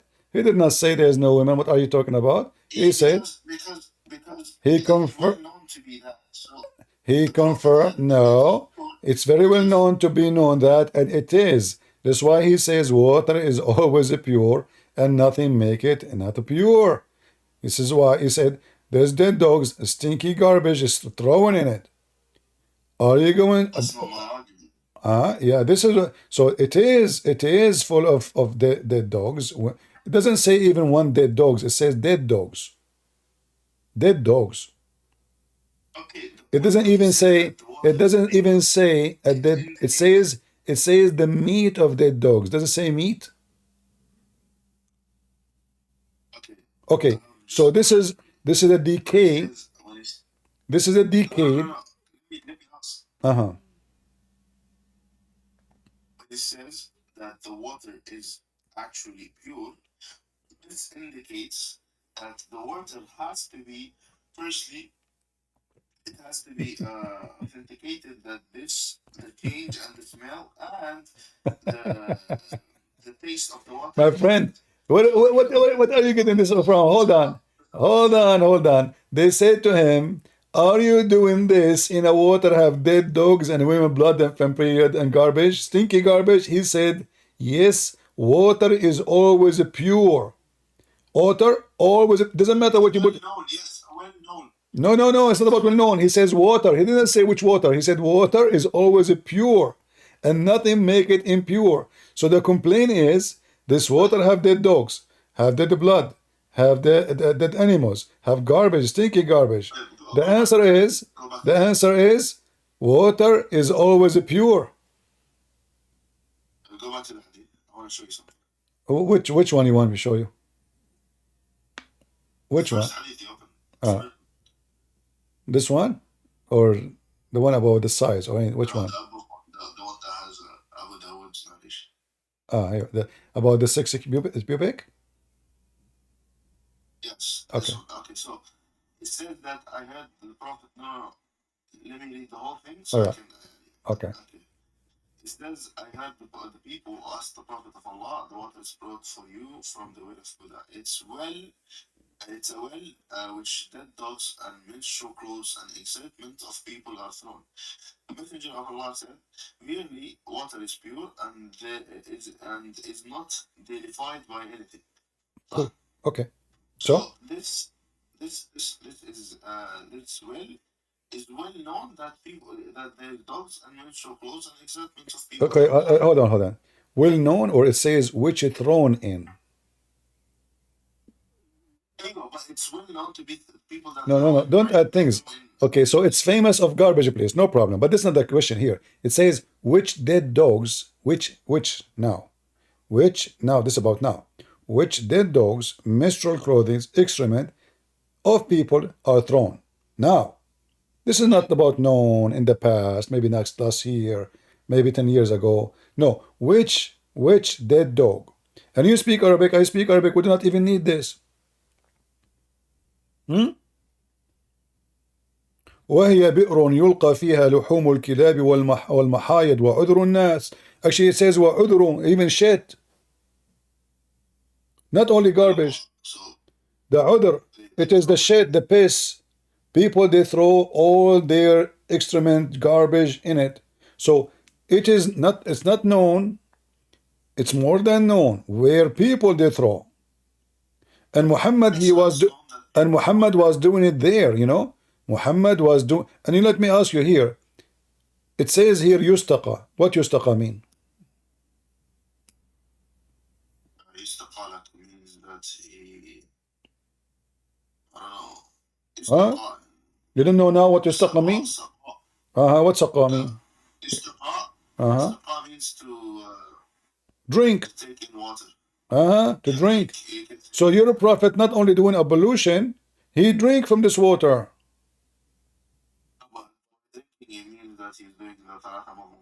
No. It says yustaqa, you drunk from this water, you drink it. No, because he's doing wudu, that means that No. Yustaqa mean he drink. He drink it. In this context, yustaqa means that he's doing wudu. No, he's not here. They are not even talking about the ablution. They are talking about, O Prophet of Allah, you are drinking from water where dead dogs and women blood from garbage and women blood and stinky garbage are thrown in it. He said, yes, water is always pure. So people are questioning his behavior. They are not talking about here. They are not even talking about ablution. Do you see the word ablution here? No. There's no ablution. This says water brought to you to drink. Yustaqa.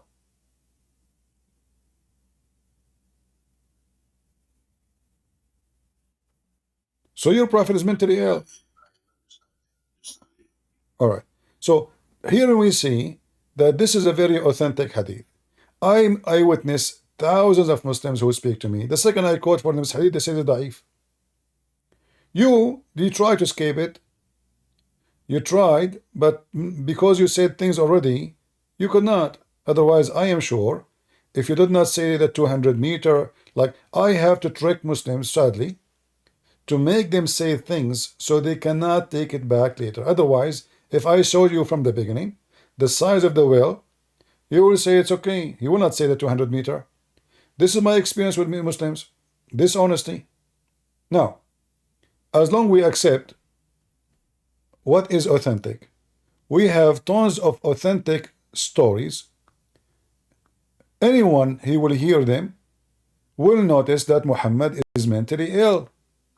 And we can show you, a very easy example. As an example, is it true if somebody hear voices, hear like rocks talking to him, that mean he is mentally ill? If you are a doctor, I bring you a patient, and he said to you that rocks say assalamu alaikum to him, is that normal for a human being? It's not normal Why? because it goes against nature.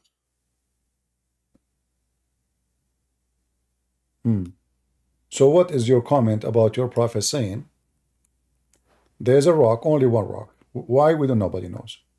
When he go, he hear this rock saying to him, assalamu alaikum, O messenger of Allah.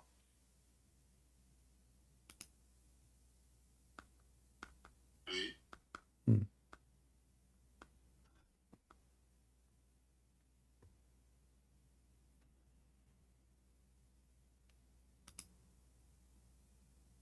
I recognize a stone in Mecca which used to pay the solution before I went as a prophet. I recognize that even now. I don't see a problem because he's See, Abu, a second ago, my friend, a second ago you said there is a problem. You said this is not normal, not right. Now you said there's no problem. Okay, no, hold on. Why a stone saying to Muhammad assalamu alaikum? Give me the explanation. solution. Why? Yeah, assalamu alaikum. See, yeah, that's assalamu alaikum, wa messenger of Allah. Okay, why the stone is saying that to him? What the purpose? And shouldn't your prophet Muhammad? Okay, hold on. You're a prophet now. He is not a prophet yet, correct? He is a prophet. No, this is before he become prophet. Okay. Okay, and now you are walking in the street, and suddenly a stone say to you, I'm a Christian prince. Assalamu alaikum, I'm a Christian prince. Shouldn't I go crazy?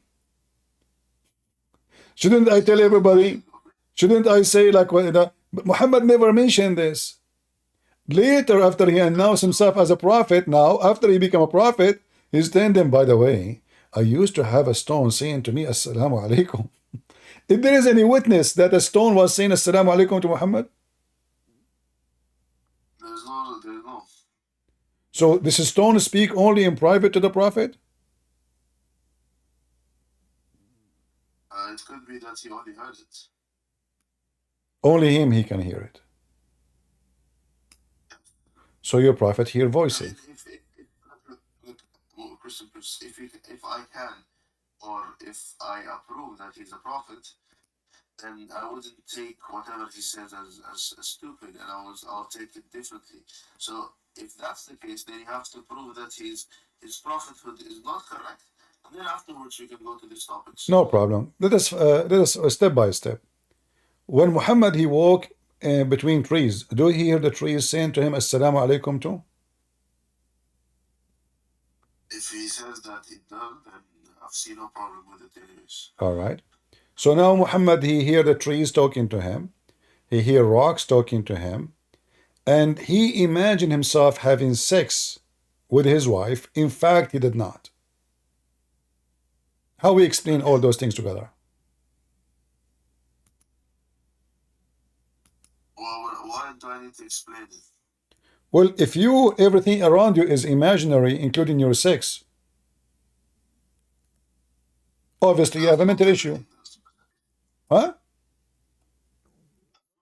That's specific things. Well, look what is left. His sex is fake. His sex is fake because He said that he felt it one time. no. What felt it? Okay, explain to me. What do you mean felt it one time? Go ahead.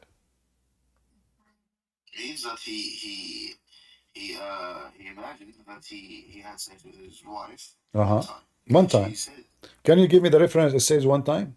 If you give me the reference one time, I will fly to the moon tomorrow. There's no evidence. There's no evidence. What is your evidence? So what is your evidence? What is your evidence that it's one time? Are you making fun of me?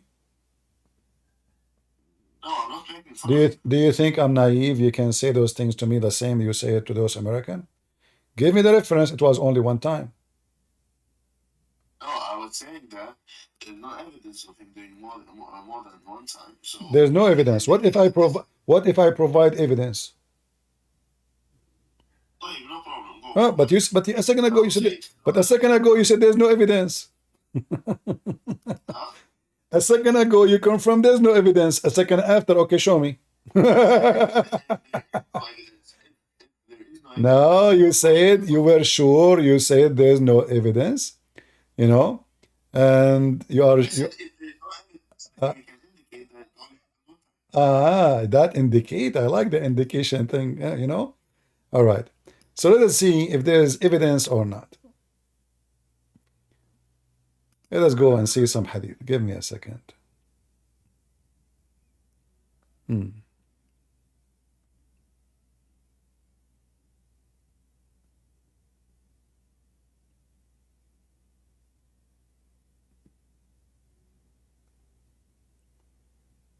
All right, let us see.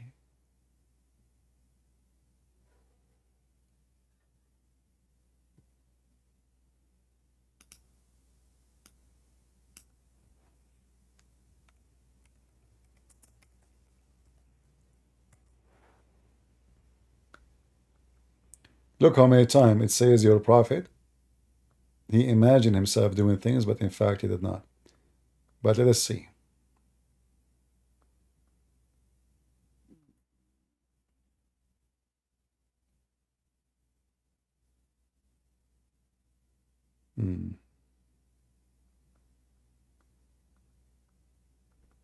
Read this one with me. Go ahead.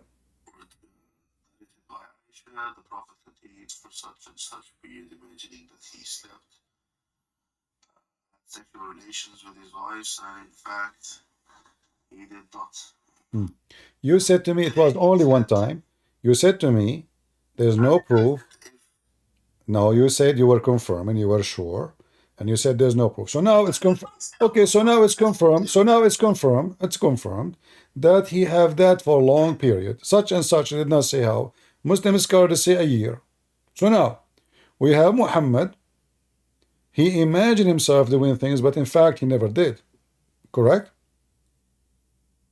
Okay, so I still don't see a problem. Let us see.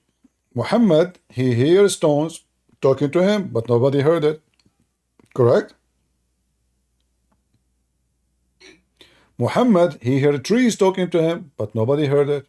Correct? Muhammad, he imagined himself seeing an angel, but nobody see it. Correct?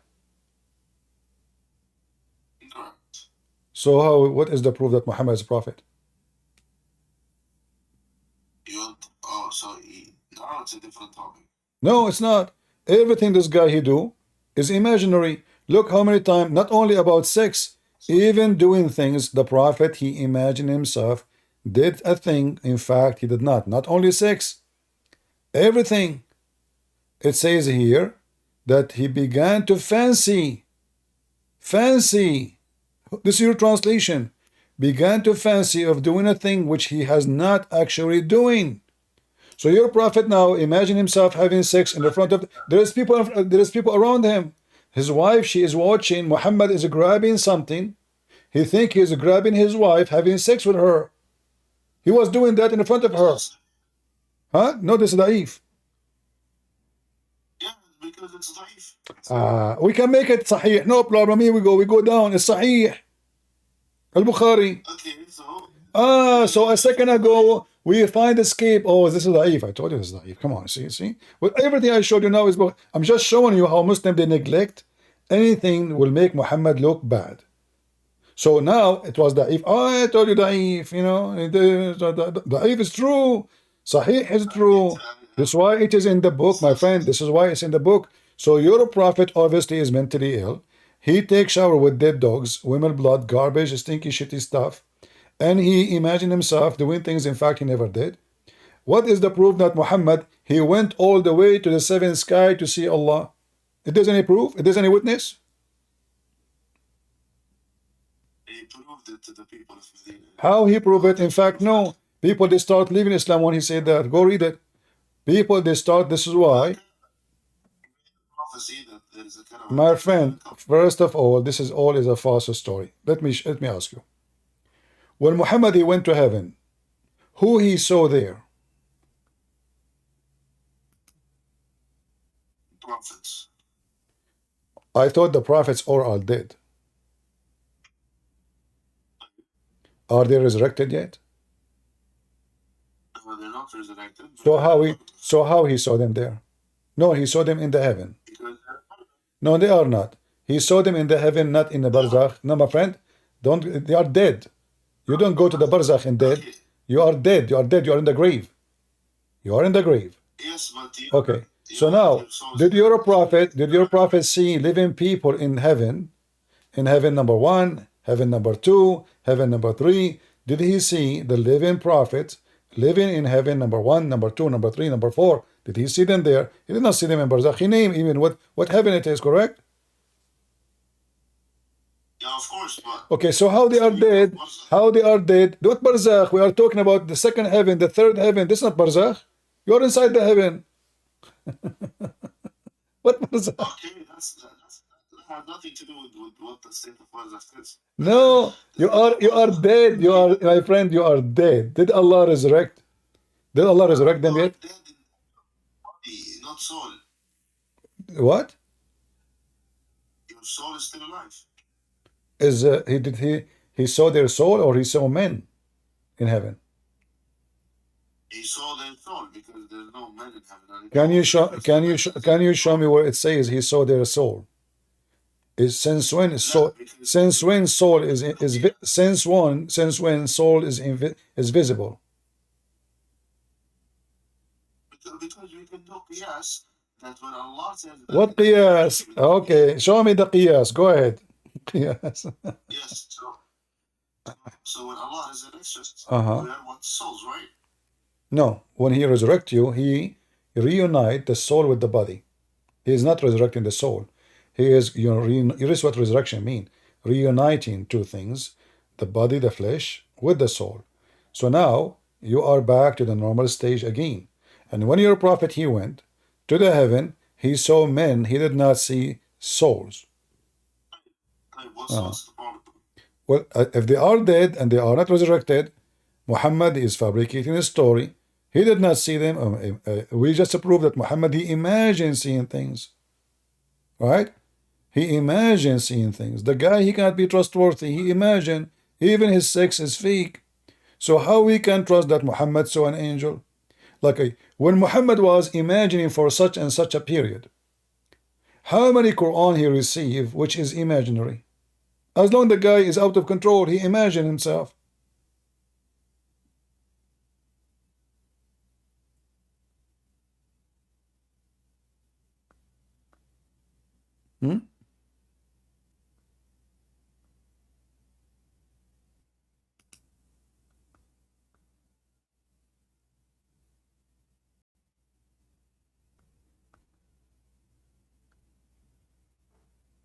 Are you there?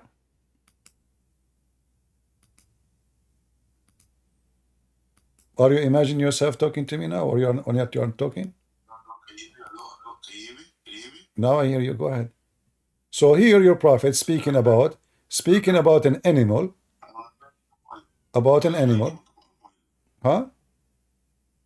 Did you hear me when I was making a point? No, I heard nothing. Say again. Okay, so what I was saying is that when Allah does something or a specific thing happened to the prophet, right? It could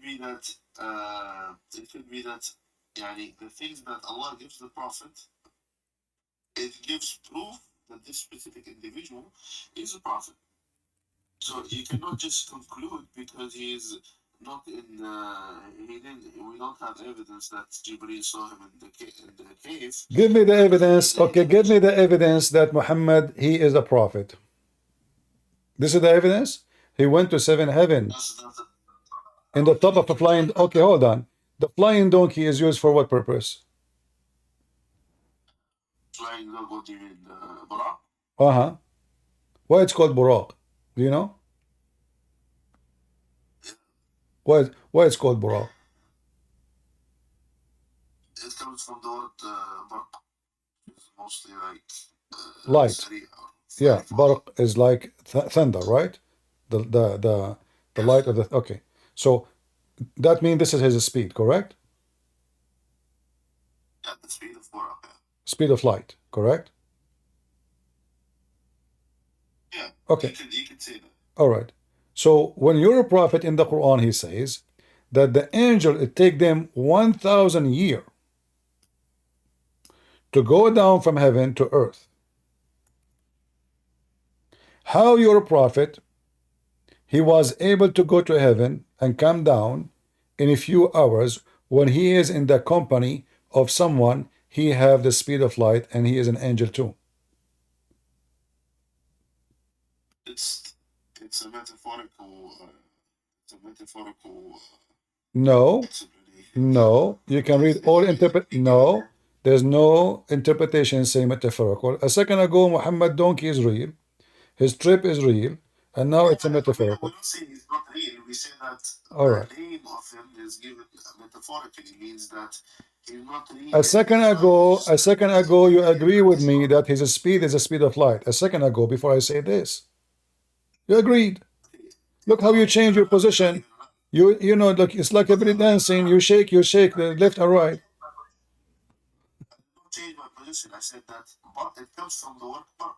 Okay, I will go with you. Whatever the speed is, the speed of the angel, it take them 1,000 years to go down to the earth. The Quran say, how your prophet he went up to heaven and came down in a few hours.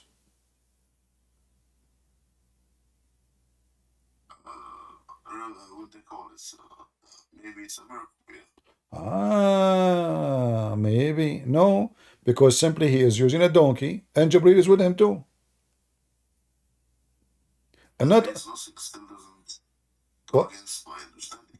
No, it says it take them 1,000 years to go, which means 2,000 years to come back. To go and come back round the trip, one way is 1,000, two ways is 2,000.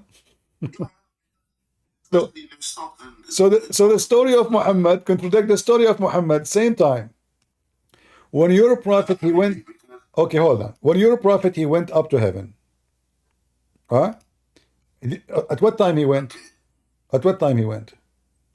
it will be a contradiction if it says that they came back at the same speed, or He was slower. same speed as they went. He was slower or faster. What do you think? He was slower or faster? I think that he stopped in Masjid al-Aqsa. Ah, he stopped in the Masjid al-Aqsa. Ah, okay, hold on. You know what? Just to show you something very funny about Muhammad. You Muslim, you claim that the Quran is the book of Allah, correct? Yes. And the Quran says that the Quran is clear, correct? Okay. Where in the Quran it says that Muhammad he went to the 7 heaven? Example fallacy. You cannot say that. You cannot. Like that's like me saying because you claim that Jesus is God, then you have to say that you have to put a Dr. Zakir Naik quote, which is basically saying him saying worship him. Is the same thing? No, this is about a trip he did, physical trip. Yeah, but So where you Muslim learn where? So if Muhammad he mentioned the trip, how come Allah he never mentioned it? You just mentioned that he went in his way back to the Aqsa. Okay, where it says Muhammad he went to the Aqsa, can you show me? no, I didn't mean. I said when he went the first time. Uh-huh. In time. There's first time, second time. You said he went to the Aqsa. Everybody heard you.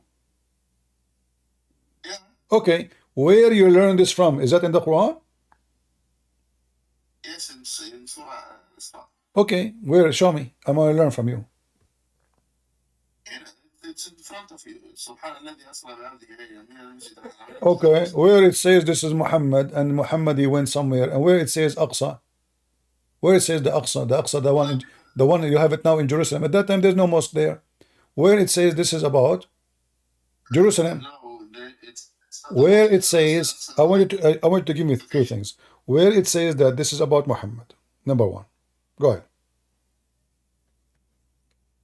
because that's the only thing that aligns with the Torah, the Isra al-Mi'raj. No, because if you go now in the Quran, if you go in the same verse, you will see it's talking about Moses.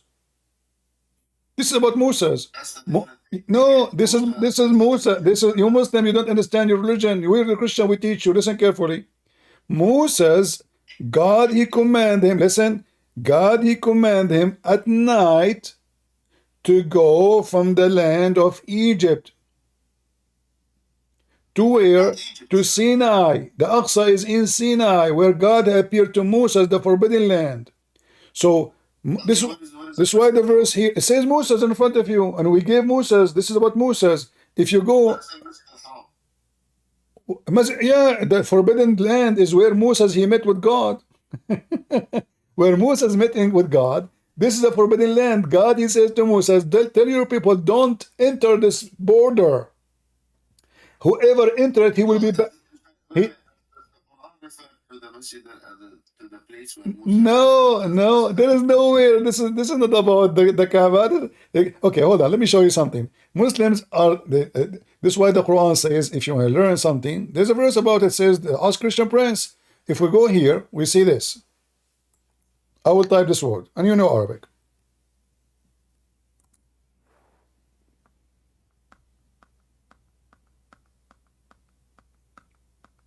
Do you see my screen? Yes, I see it. All right. This is the verse we are talking about, right? Chapter 17, verse number 1. Yes. Okay. It says here, بِعَبْدِهِ لَيْلًا. Do you see it? With his slave at night, correct? All right. I will post the same word exactly. Just watch with me. Just watch. This website is weird. Let us type it.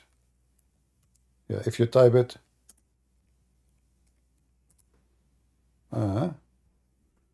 this website is weird. You can't even find the same word again when you search it. Let's do it again.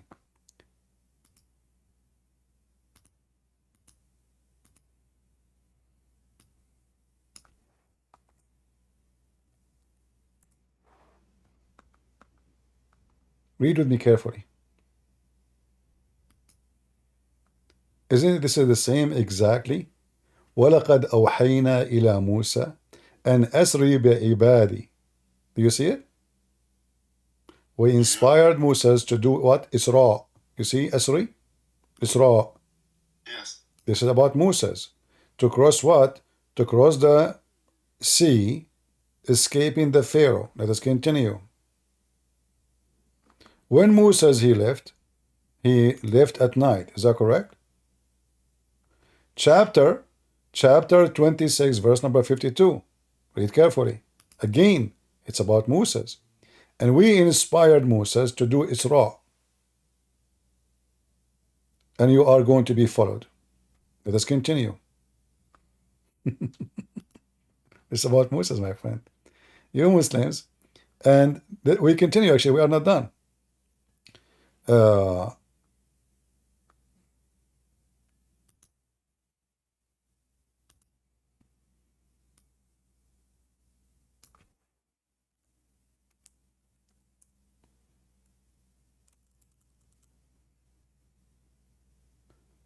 Subhanallah, yes, okay, well done.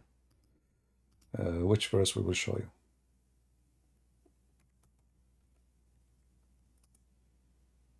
I need to go soon, so. Okay, no problem. Yeah, but you see, we are teaching you something, and you Muslim, you better learn. We are here, the school, which no Muslim can deny.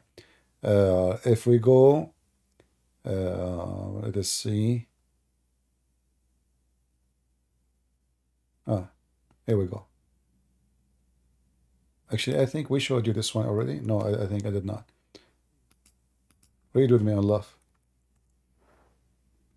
What time Musa he left? This is chapter 44, verse number 23. At night. This is what happened. It's not about Muhammad. So the chapter of 17 have nothing to do with Muhammad and all those stories that Muhammad he went and he found seven heaven, all his fabrication. You see, the Quran mentioned the miracle of Jesus, mentioned the miracle of Moses, but when it's come to Muhammad, suddenly we cannot find the story. This is a miracle. It have to be mentioned in the Quran. It have to say we took Muhammad. As you see, each time we take this verse, we talk about the word Isra, we are talking about Moses, not Muhammad. He crossed the sea.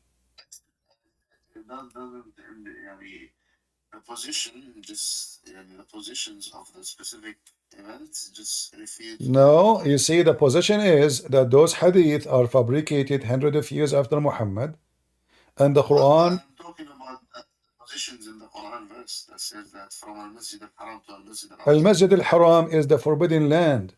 The forbidden land is that where the place where nobody can enter. When your God, he met with Moses. Let me show you. Your God, by the way, your Quran is copying my Bible.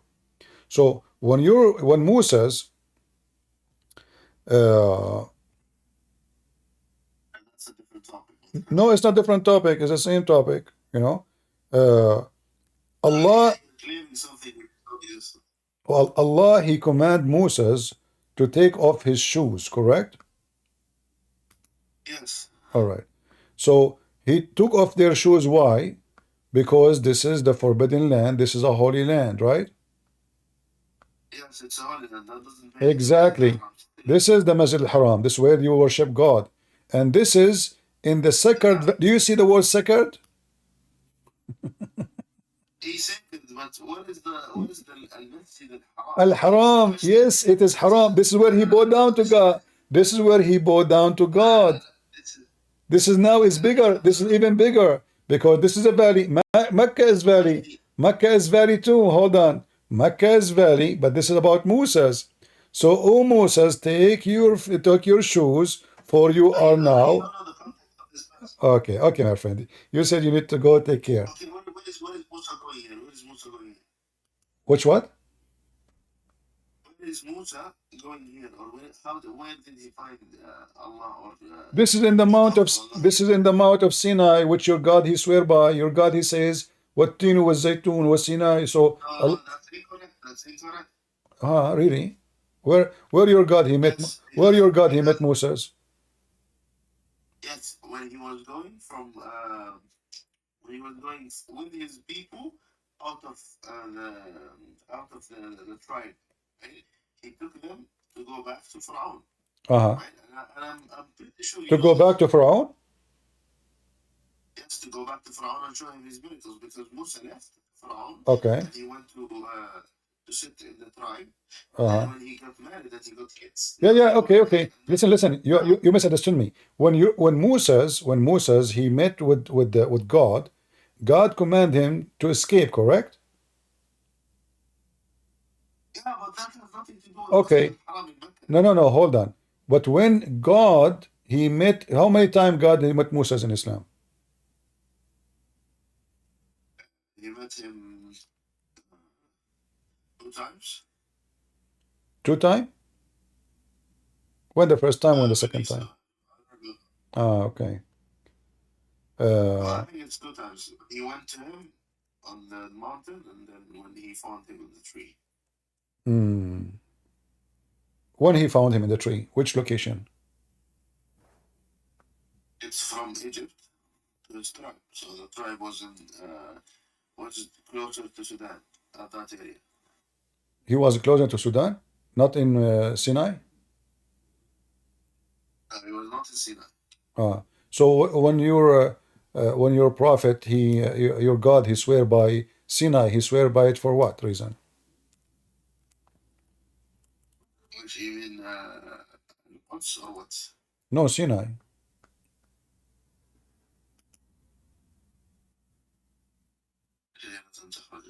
Okay. So what this is about? What Sinai? What is what is Sinai for? You know, what is this? Did your God Allah? When your God He mentioned your God, by the way, he mentioned the word Sinai wrong. Once he says Sinai, the other ones he says Sinin, correct? Sinai? Uh-huh. I'm not sure. He can show me. Okay. We have a bad website. But in 5 minutes time I need to go on. No problem. Your God in chapter 95, what he is swearing off? Mount of Sinai. Why he swear by the Mount of Sinai? You said you don't have time. I will give you time to read it, read the interpretation, and come back to me later. All right? And don't imagine yourself talking to me later. Remember, we are done. Because you have a prophet, he imagined himself having sex, hearing stones, speaking to trees. All right, let's see. We hope so. Thank you very much for joining us. Take care. All right.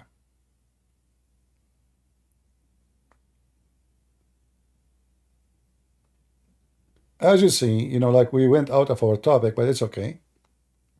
Everything we are doing here is education, right?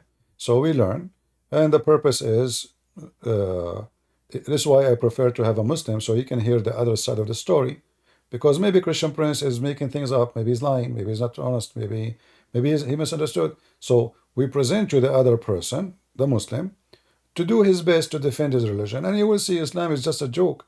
I mean, a prophet, he jump in water, have dead dogs and women blood from period, and he claimed that water is always pure. One of the biggest disasters or reason for disaster in the world is dirty water. All kind of bacteria, all kind of worms, all kind of crazy stuff is in the water. That's why having clear water is the most important thing to be sure when you drink. So we have a guy, he drink from dirty water, have dead dogs and women blood from period and garbage. We have a man, he imagined himself doing things, but he never did. We have a man, it's confirmed that he received satanic verses. We have a man, he says stupid things nobody can imagine his stupidity. So how we can trust him? How we can trust anything Muhammad said?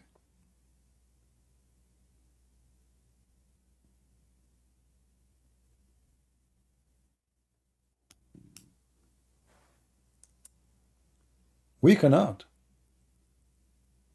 Bad ethic, fabricator,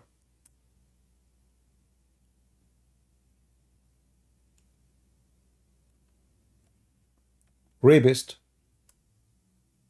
child molester, thief. What is left? He even steal from the Bible chapters and verses, and he tried to make them as part of his religion. What Moses have to do with Muhammad? Nothing. The God of Islam is not the God of the Christians, so why Moses is there? Muhammad don't even know what Moses mean. Do Muhammad knew what Moses mean? No, he don't. You have no idea.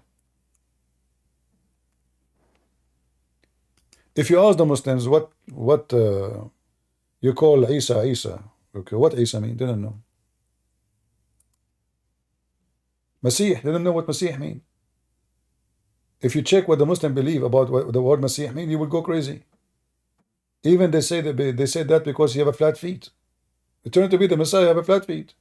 This is what the Messiah, you know, because they are so confused, they don't know what mean.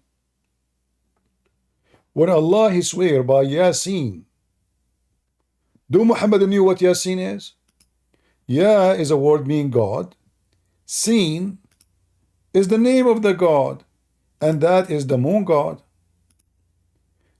You check with the Muslim, you say, okay, what this word mean? What your Allah? He says, Allah, this is a miracle. This is a miracle, brother. Nobody knows what Allah meant. Because Muhammad do not know. You do not know because you stole the words. You do not know what they mean. And now we have Yasin. Sin is the moon god. Ya is the word God.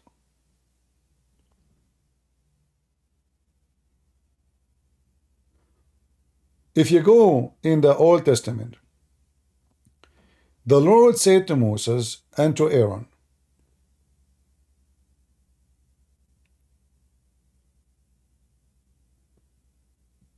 there is two forbidden land actually. There's the forbidden land from going to Israel, right? And there's a land where you cannot enter, for this is a holy ground. Muhammad, he took the story, he learned from the Jews, he put it in his Quran, and now the Muslim later, a few hundred later, they make it about Muhammad. And now the Muslim, they want to fight the Jews. They want to kill them because somebody said Muhammad, he went to a mosque which never exists. How Muhammad he go there if nobody, the Roman was there?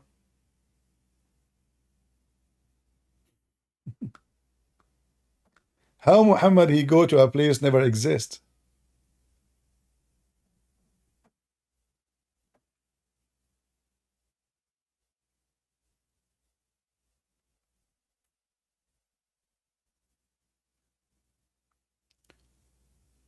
Do we have any Muhammadan last call? Did you guys have a good time?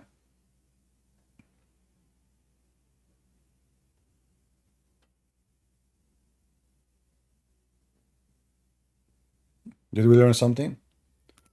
How is people in Rambo doing? Everything is good? I hope so. Well, as you see, we Arab Christians, we reject Islam because we know all the laundry of Muhammad. And you know how stupid Islam just by speaking Arabic. But then when you study carefully and deeply, you will find that the essence of Islam is so stupid. As you see in the beginning, we were talking about this God, he promised me a brick of gold, a brick of silver. This God, he promised me a bunch of women, and that supposedly will make me a believer. That is not from God.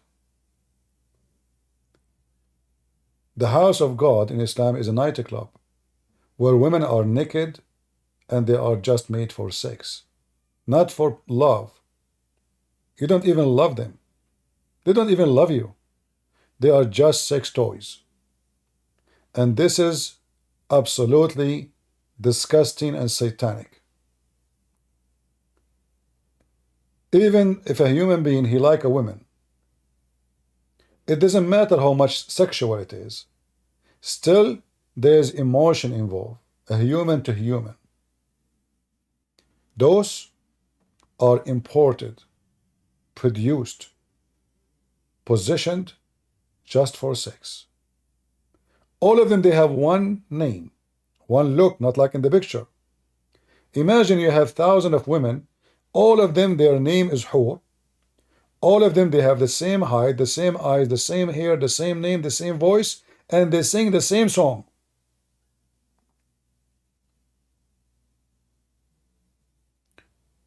So what even the point of having multi women if all of them look the same?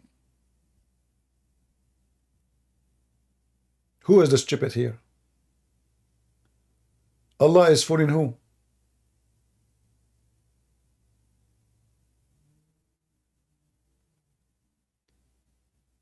$80,000 boys.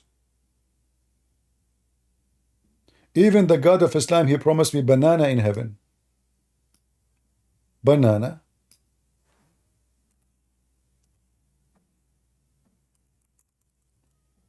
Are you sure?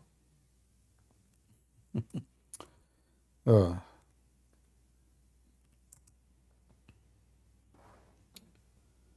this website is really horrible.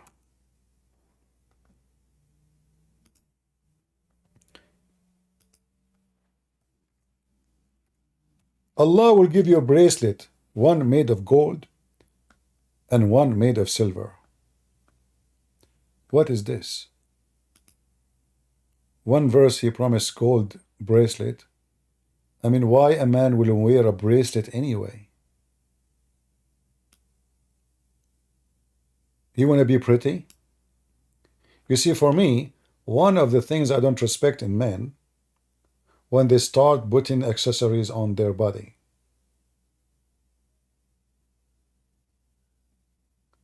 A woman, she want to look more pretty. So she put earrings, she put bracelet, she put what she put. When a man, he's wearing a bracelet in his hand and made of gold, what is exactly the message he delivered to me? Is it pretty?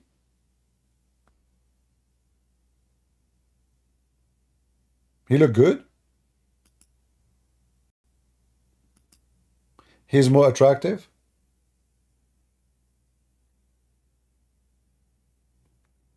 Allah will make you recline on a couch.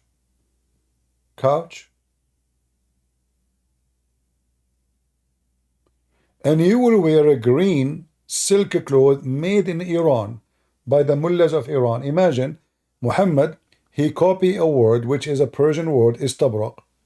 Istabraq is not Arabic. The Quran claims that this is a pure Arabic book. Istabraq is like saying Gucci. It's a brand. At that time, this was the most famous, expensive silk people know. Famous one. Who is the one who can have such a thing? The rich ones. So now Muhammad, he is trying to seduce them by what? Couch, bracelet, brick of gold, brick of silver. You will wear silk and you are surrounded by women. You will have a grape. You will have rivers. You will have boys who they are going to be walking around you naked, and all of them, they are white like pearls. And just to let you know, only white are welcome in the heaven of Allah.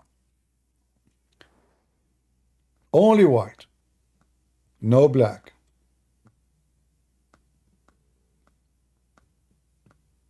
Even the boys who will serve you in heaven, they have to be very, very, very extremely white. Not only the women are white.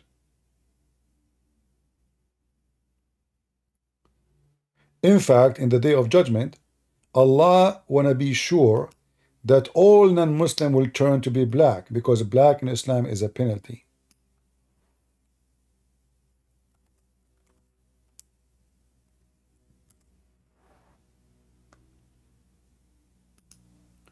In the day of judgment, all those who will be entering heaven, they have to be extremely white. And all those who will go to hell, they have to be extremely black. If you remember, there's a hadith mentioned by the filthy Muhammad about how Allah, he created the white and black.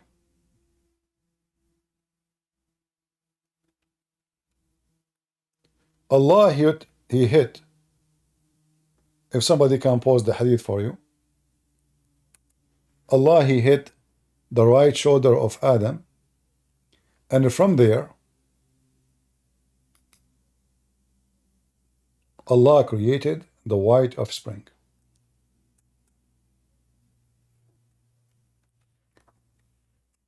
And then he hit the left shoulder of Adam, and from there he created the black offspring, and they were black like charcoal. And he said to the one who created from the white, from the right shoulder, which means the white, you go to heaven and I don't care. And he said to the one who they are created from the left shoulder, you, which means the black, and you go to hell and I don't care.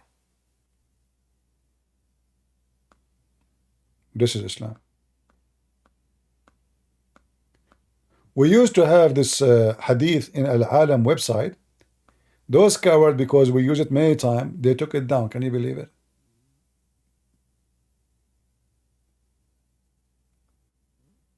They took it down.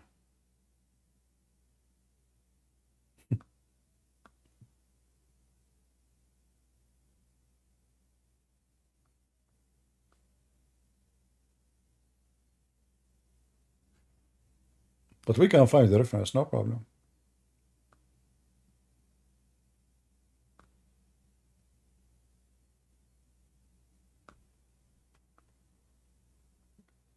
This is how faithful Muhammad is.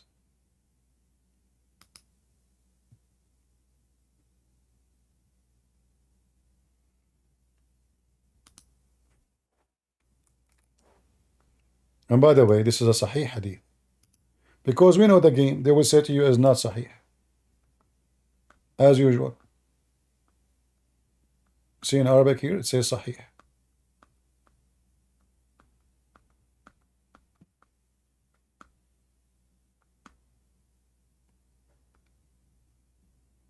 This is how satanic this cult is. People go to heaven, people go to hell based on their color.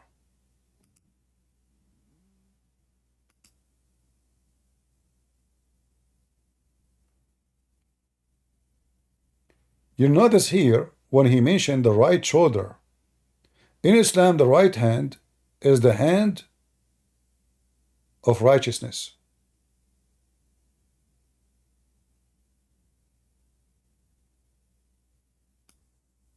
You see the right shoulder?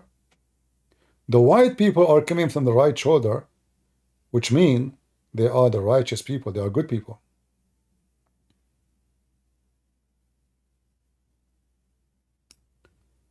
The black, according to Muhammad, they've been struck by the left shoulder.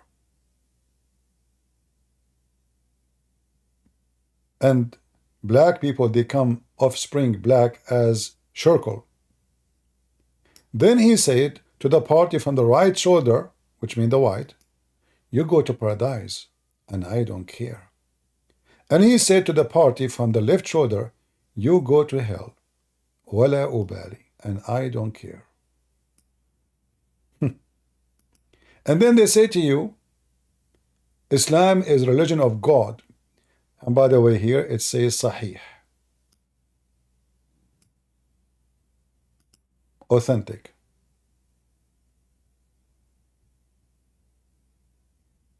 True. Correct. Right. Valid. Proper.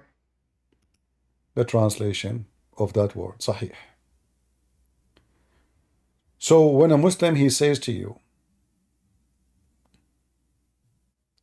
Islam a religion, I say Islam is nothing but a religion of Satan.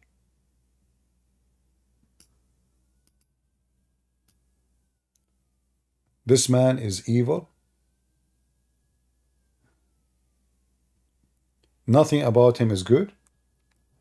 And I challenge anyone to prove me wrong. I hope we learned something good for today. I will not keep you for long. If you are new, don't forget to subscribe either in Rumble or in YouTube. And you can join us always in Discord. You can invite your friends or Sheikh.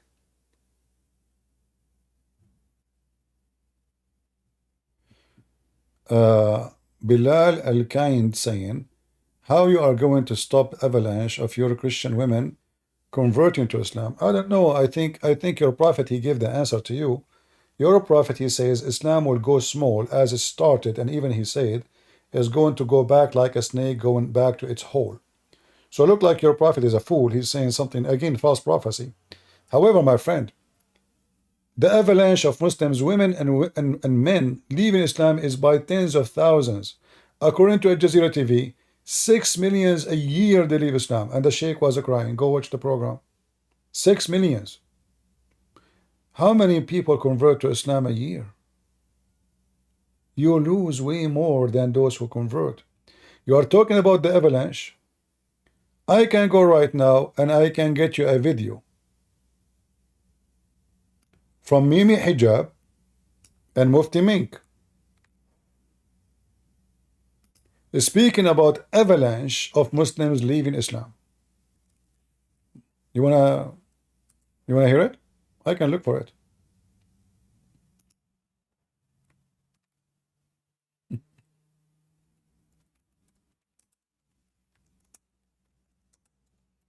I don't remember the name of the video, but I can't find it.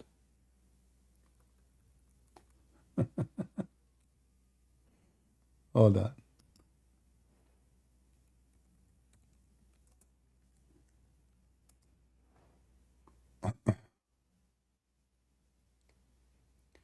Islam is dying, my friend.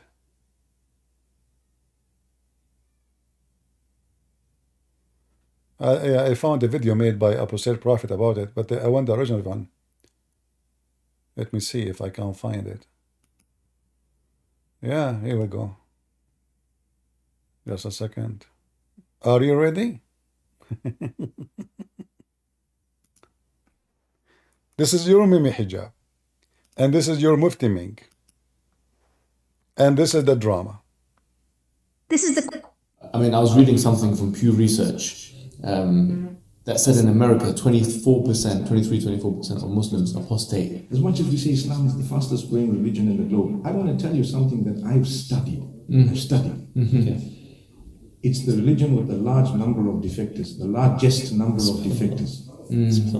It is what? The religion of the biggest number of defectors. Did you hear it? Did you hear it, Abdul? Bilal, did you hear it? This is Mimi hijab, and the other guy, he have lice in his beard. I don't know, is he? He's scratching it, you know? And this is Mufti Ming. Mimi hijab, he said 24% of Muslims are apostate. 20. This is the quarter of the population of Muslims. Did you hear it? Mufti Ming, he said, I studied that. It's even more. The biggest defect religion, the biggest religion have defectors is Muslims. Let me play it for you again, for your ears. Because Muslims, you are living in fantasy. I mean, I was reading something from Pew Research that said in America 24% of Muslims apostate. As much as we say Islam is the fastest growing religion in the globe, I want to tell you something that I've studied. Okay. It's the religion with the large number of defectors, the largest number of defectors. Did you know that? I can tell you.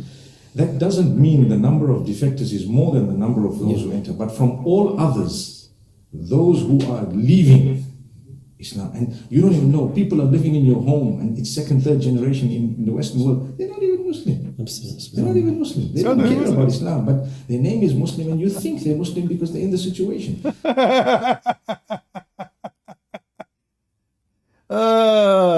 Abdul. So, look like the 25% of Muslims leave Islam, they are living in my channel, right? Yeah. Potato. And this is the link if you want to watch the video, in case you like to watch it or share it. Scandals, avalanche. There's a video made by Apostate Prophet about avalanche. If I play it for you, you will die laughing actually, because he's quoting you know, Muslim statement.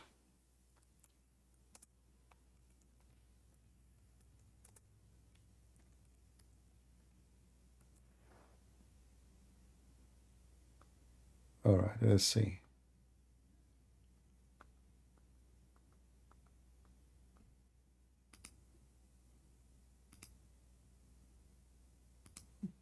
Watch this one and laugh. You Muslims are crying left and right, my friend. It's an avalanche. You are taking the avalanche from those people, you know. Assalamu alaikum. My heart is breaking. Oh, brothers and sisters, my soul is aching. Brothers and sisters, did you know that so many people are leaving Islam every day? Why would anybody leave such a beautiful religion?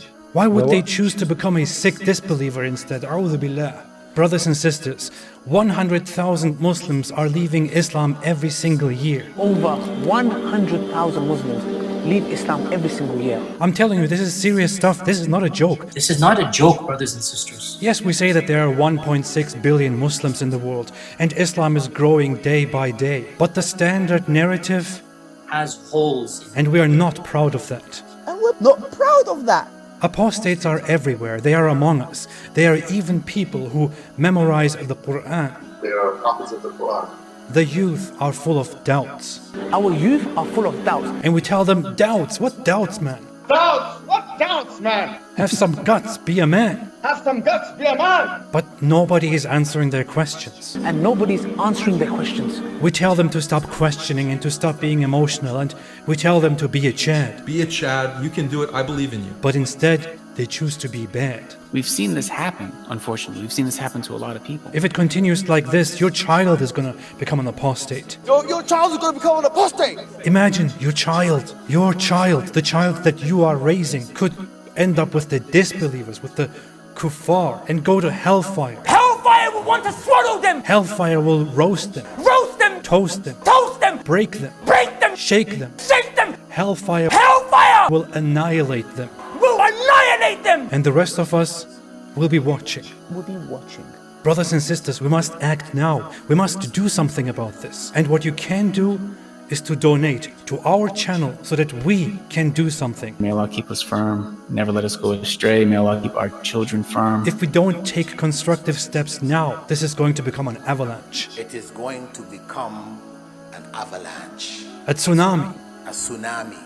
The apostates, they are everywhere. They don't make it public, they hide it. They are leading prayers. They are leading prayers in the masjid. They are still living the life of a religious Muslim. And they are still leading that life while simultaneously declaring their apostasy. Brothers and sisters, if you feel as strongly about this as I do, then please donate to us and our cause. You can make a one-time donation or a monthly donation. Please be generous. Please give whatever you can so that we can take the responsibility and alhamdulillah spread apostasy. Donate now. Help now. You may even receive many. So where is the Muslim who said to me the word avalanche? Look what you did. It is you, by the way, the word avalanche is you Muslims who came with it. You keep saying avalanche of Muslims leaving Islam. You cry, you are going crazy. This is why you Muslim, if Islam is strong, why you arrest people for preaching the gospel in your countries? Why you attack Christians and churches? Islam is just growing. No, obviously it's the opposite. Islam is dead. Since Muhammad is dead, Islam is dead. What happened in the last 20 years, 30 years is the oil money. The oil. As soon the oil is gone, Islam is gone. Take my word and count with me. I want to say thank you all for being here. May the Lord bless you. And until we see you soon again. This is your brother Christian Prince, who was serving you humbly for today. I was planning to go and give you some delivery of some of those beautiful women from Allah. As you know, I'm an Arab, and I can speak to him. You cannot, because our God, the Muslim God, Alhamdulillah, is a Muslim Arab. So he don't speak any language except Arabic. However, if you want, you can tell me your prayer. I can't call him immediately in Arabic, because he don't listen to anyone. He's a very stubborn Arab. Very stubborn. You have to pray to him in Arabic, even if you don't speak Arabic. You don't need to understand the words. Just repeat them, brother. Alhamdulillah. Okay? So, say Shahada. Okay? There is no potato, but the potato. And then, now you will get those girls. Look how beautiful they are. Especially the one, like, not the one in the first, not the second, not the third, not the fifth, not the fifth, not the sixth, not the seventh. Like one of them. Look how beautiful she is. If you zoom in the picture, brother, look at the boobs. The boobs there will be bigger. The Prophet, he promised that the women, her ass will be 1 mile. Those are, I cannot find the 1 mile ass to put a picture for her. 1 mile, the hadith is there. So brother, you will have an ultimate screen size. How many of you get excited for 72-inch screen TV? Guess how many inch she will be? Somebody can convert 1 mile for us to inch? If somebody is good in mathematics, I mean, you can use Google. Convert 1 mile, 1 square mile, into inch. Let us see how big the screen you will have. It is only 63. Are you sure? There's no way. 1 mile is 66,000. Oh, okay. 63,360 inch only? I'm really disappointed. I thought Allah will give me the women I will have a bigger ass. Only 63,360 inch. I mean, what you will do if you complete the number, at least make it 64,000.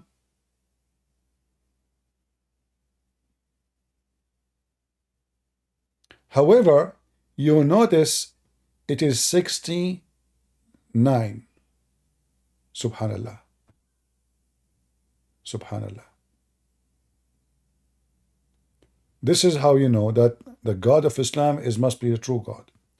Only true God, they give you such a beauty. Only true God. False God don't give such, you know. If I want to clean my yard from all the dust, I just command any of my wives to fart.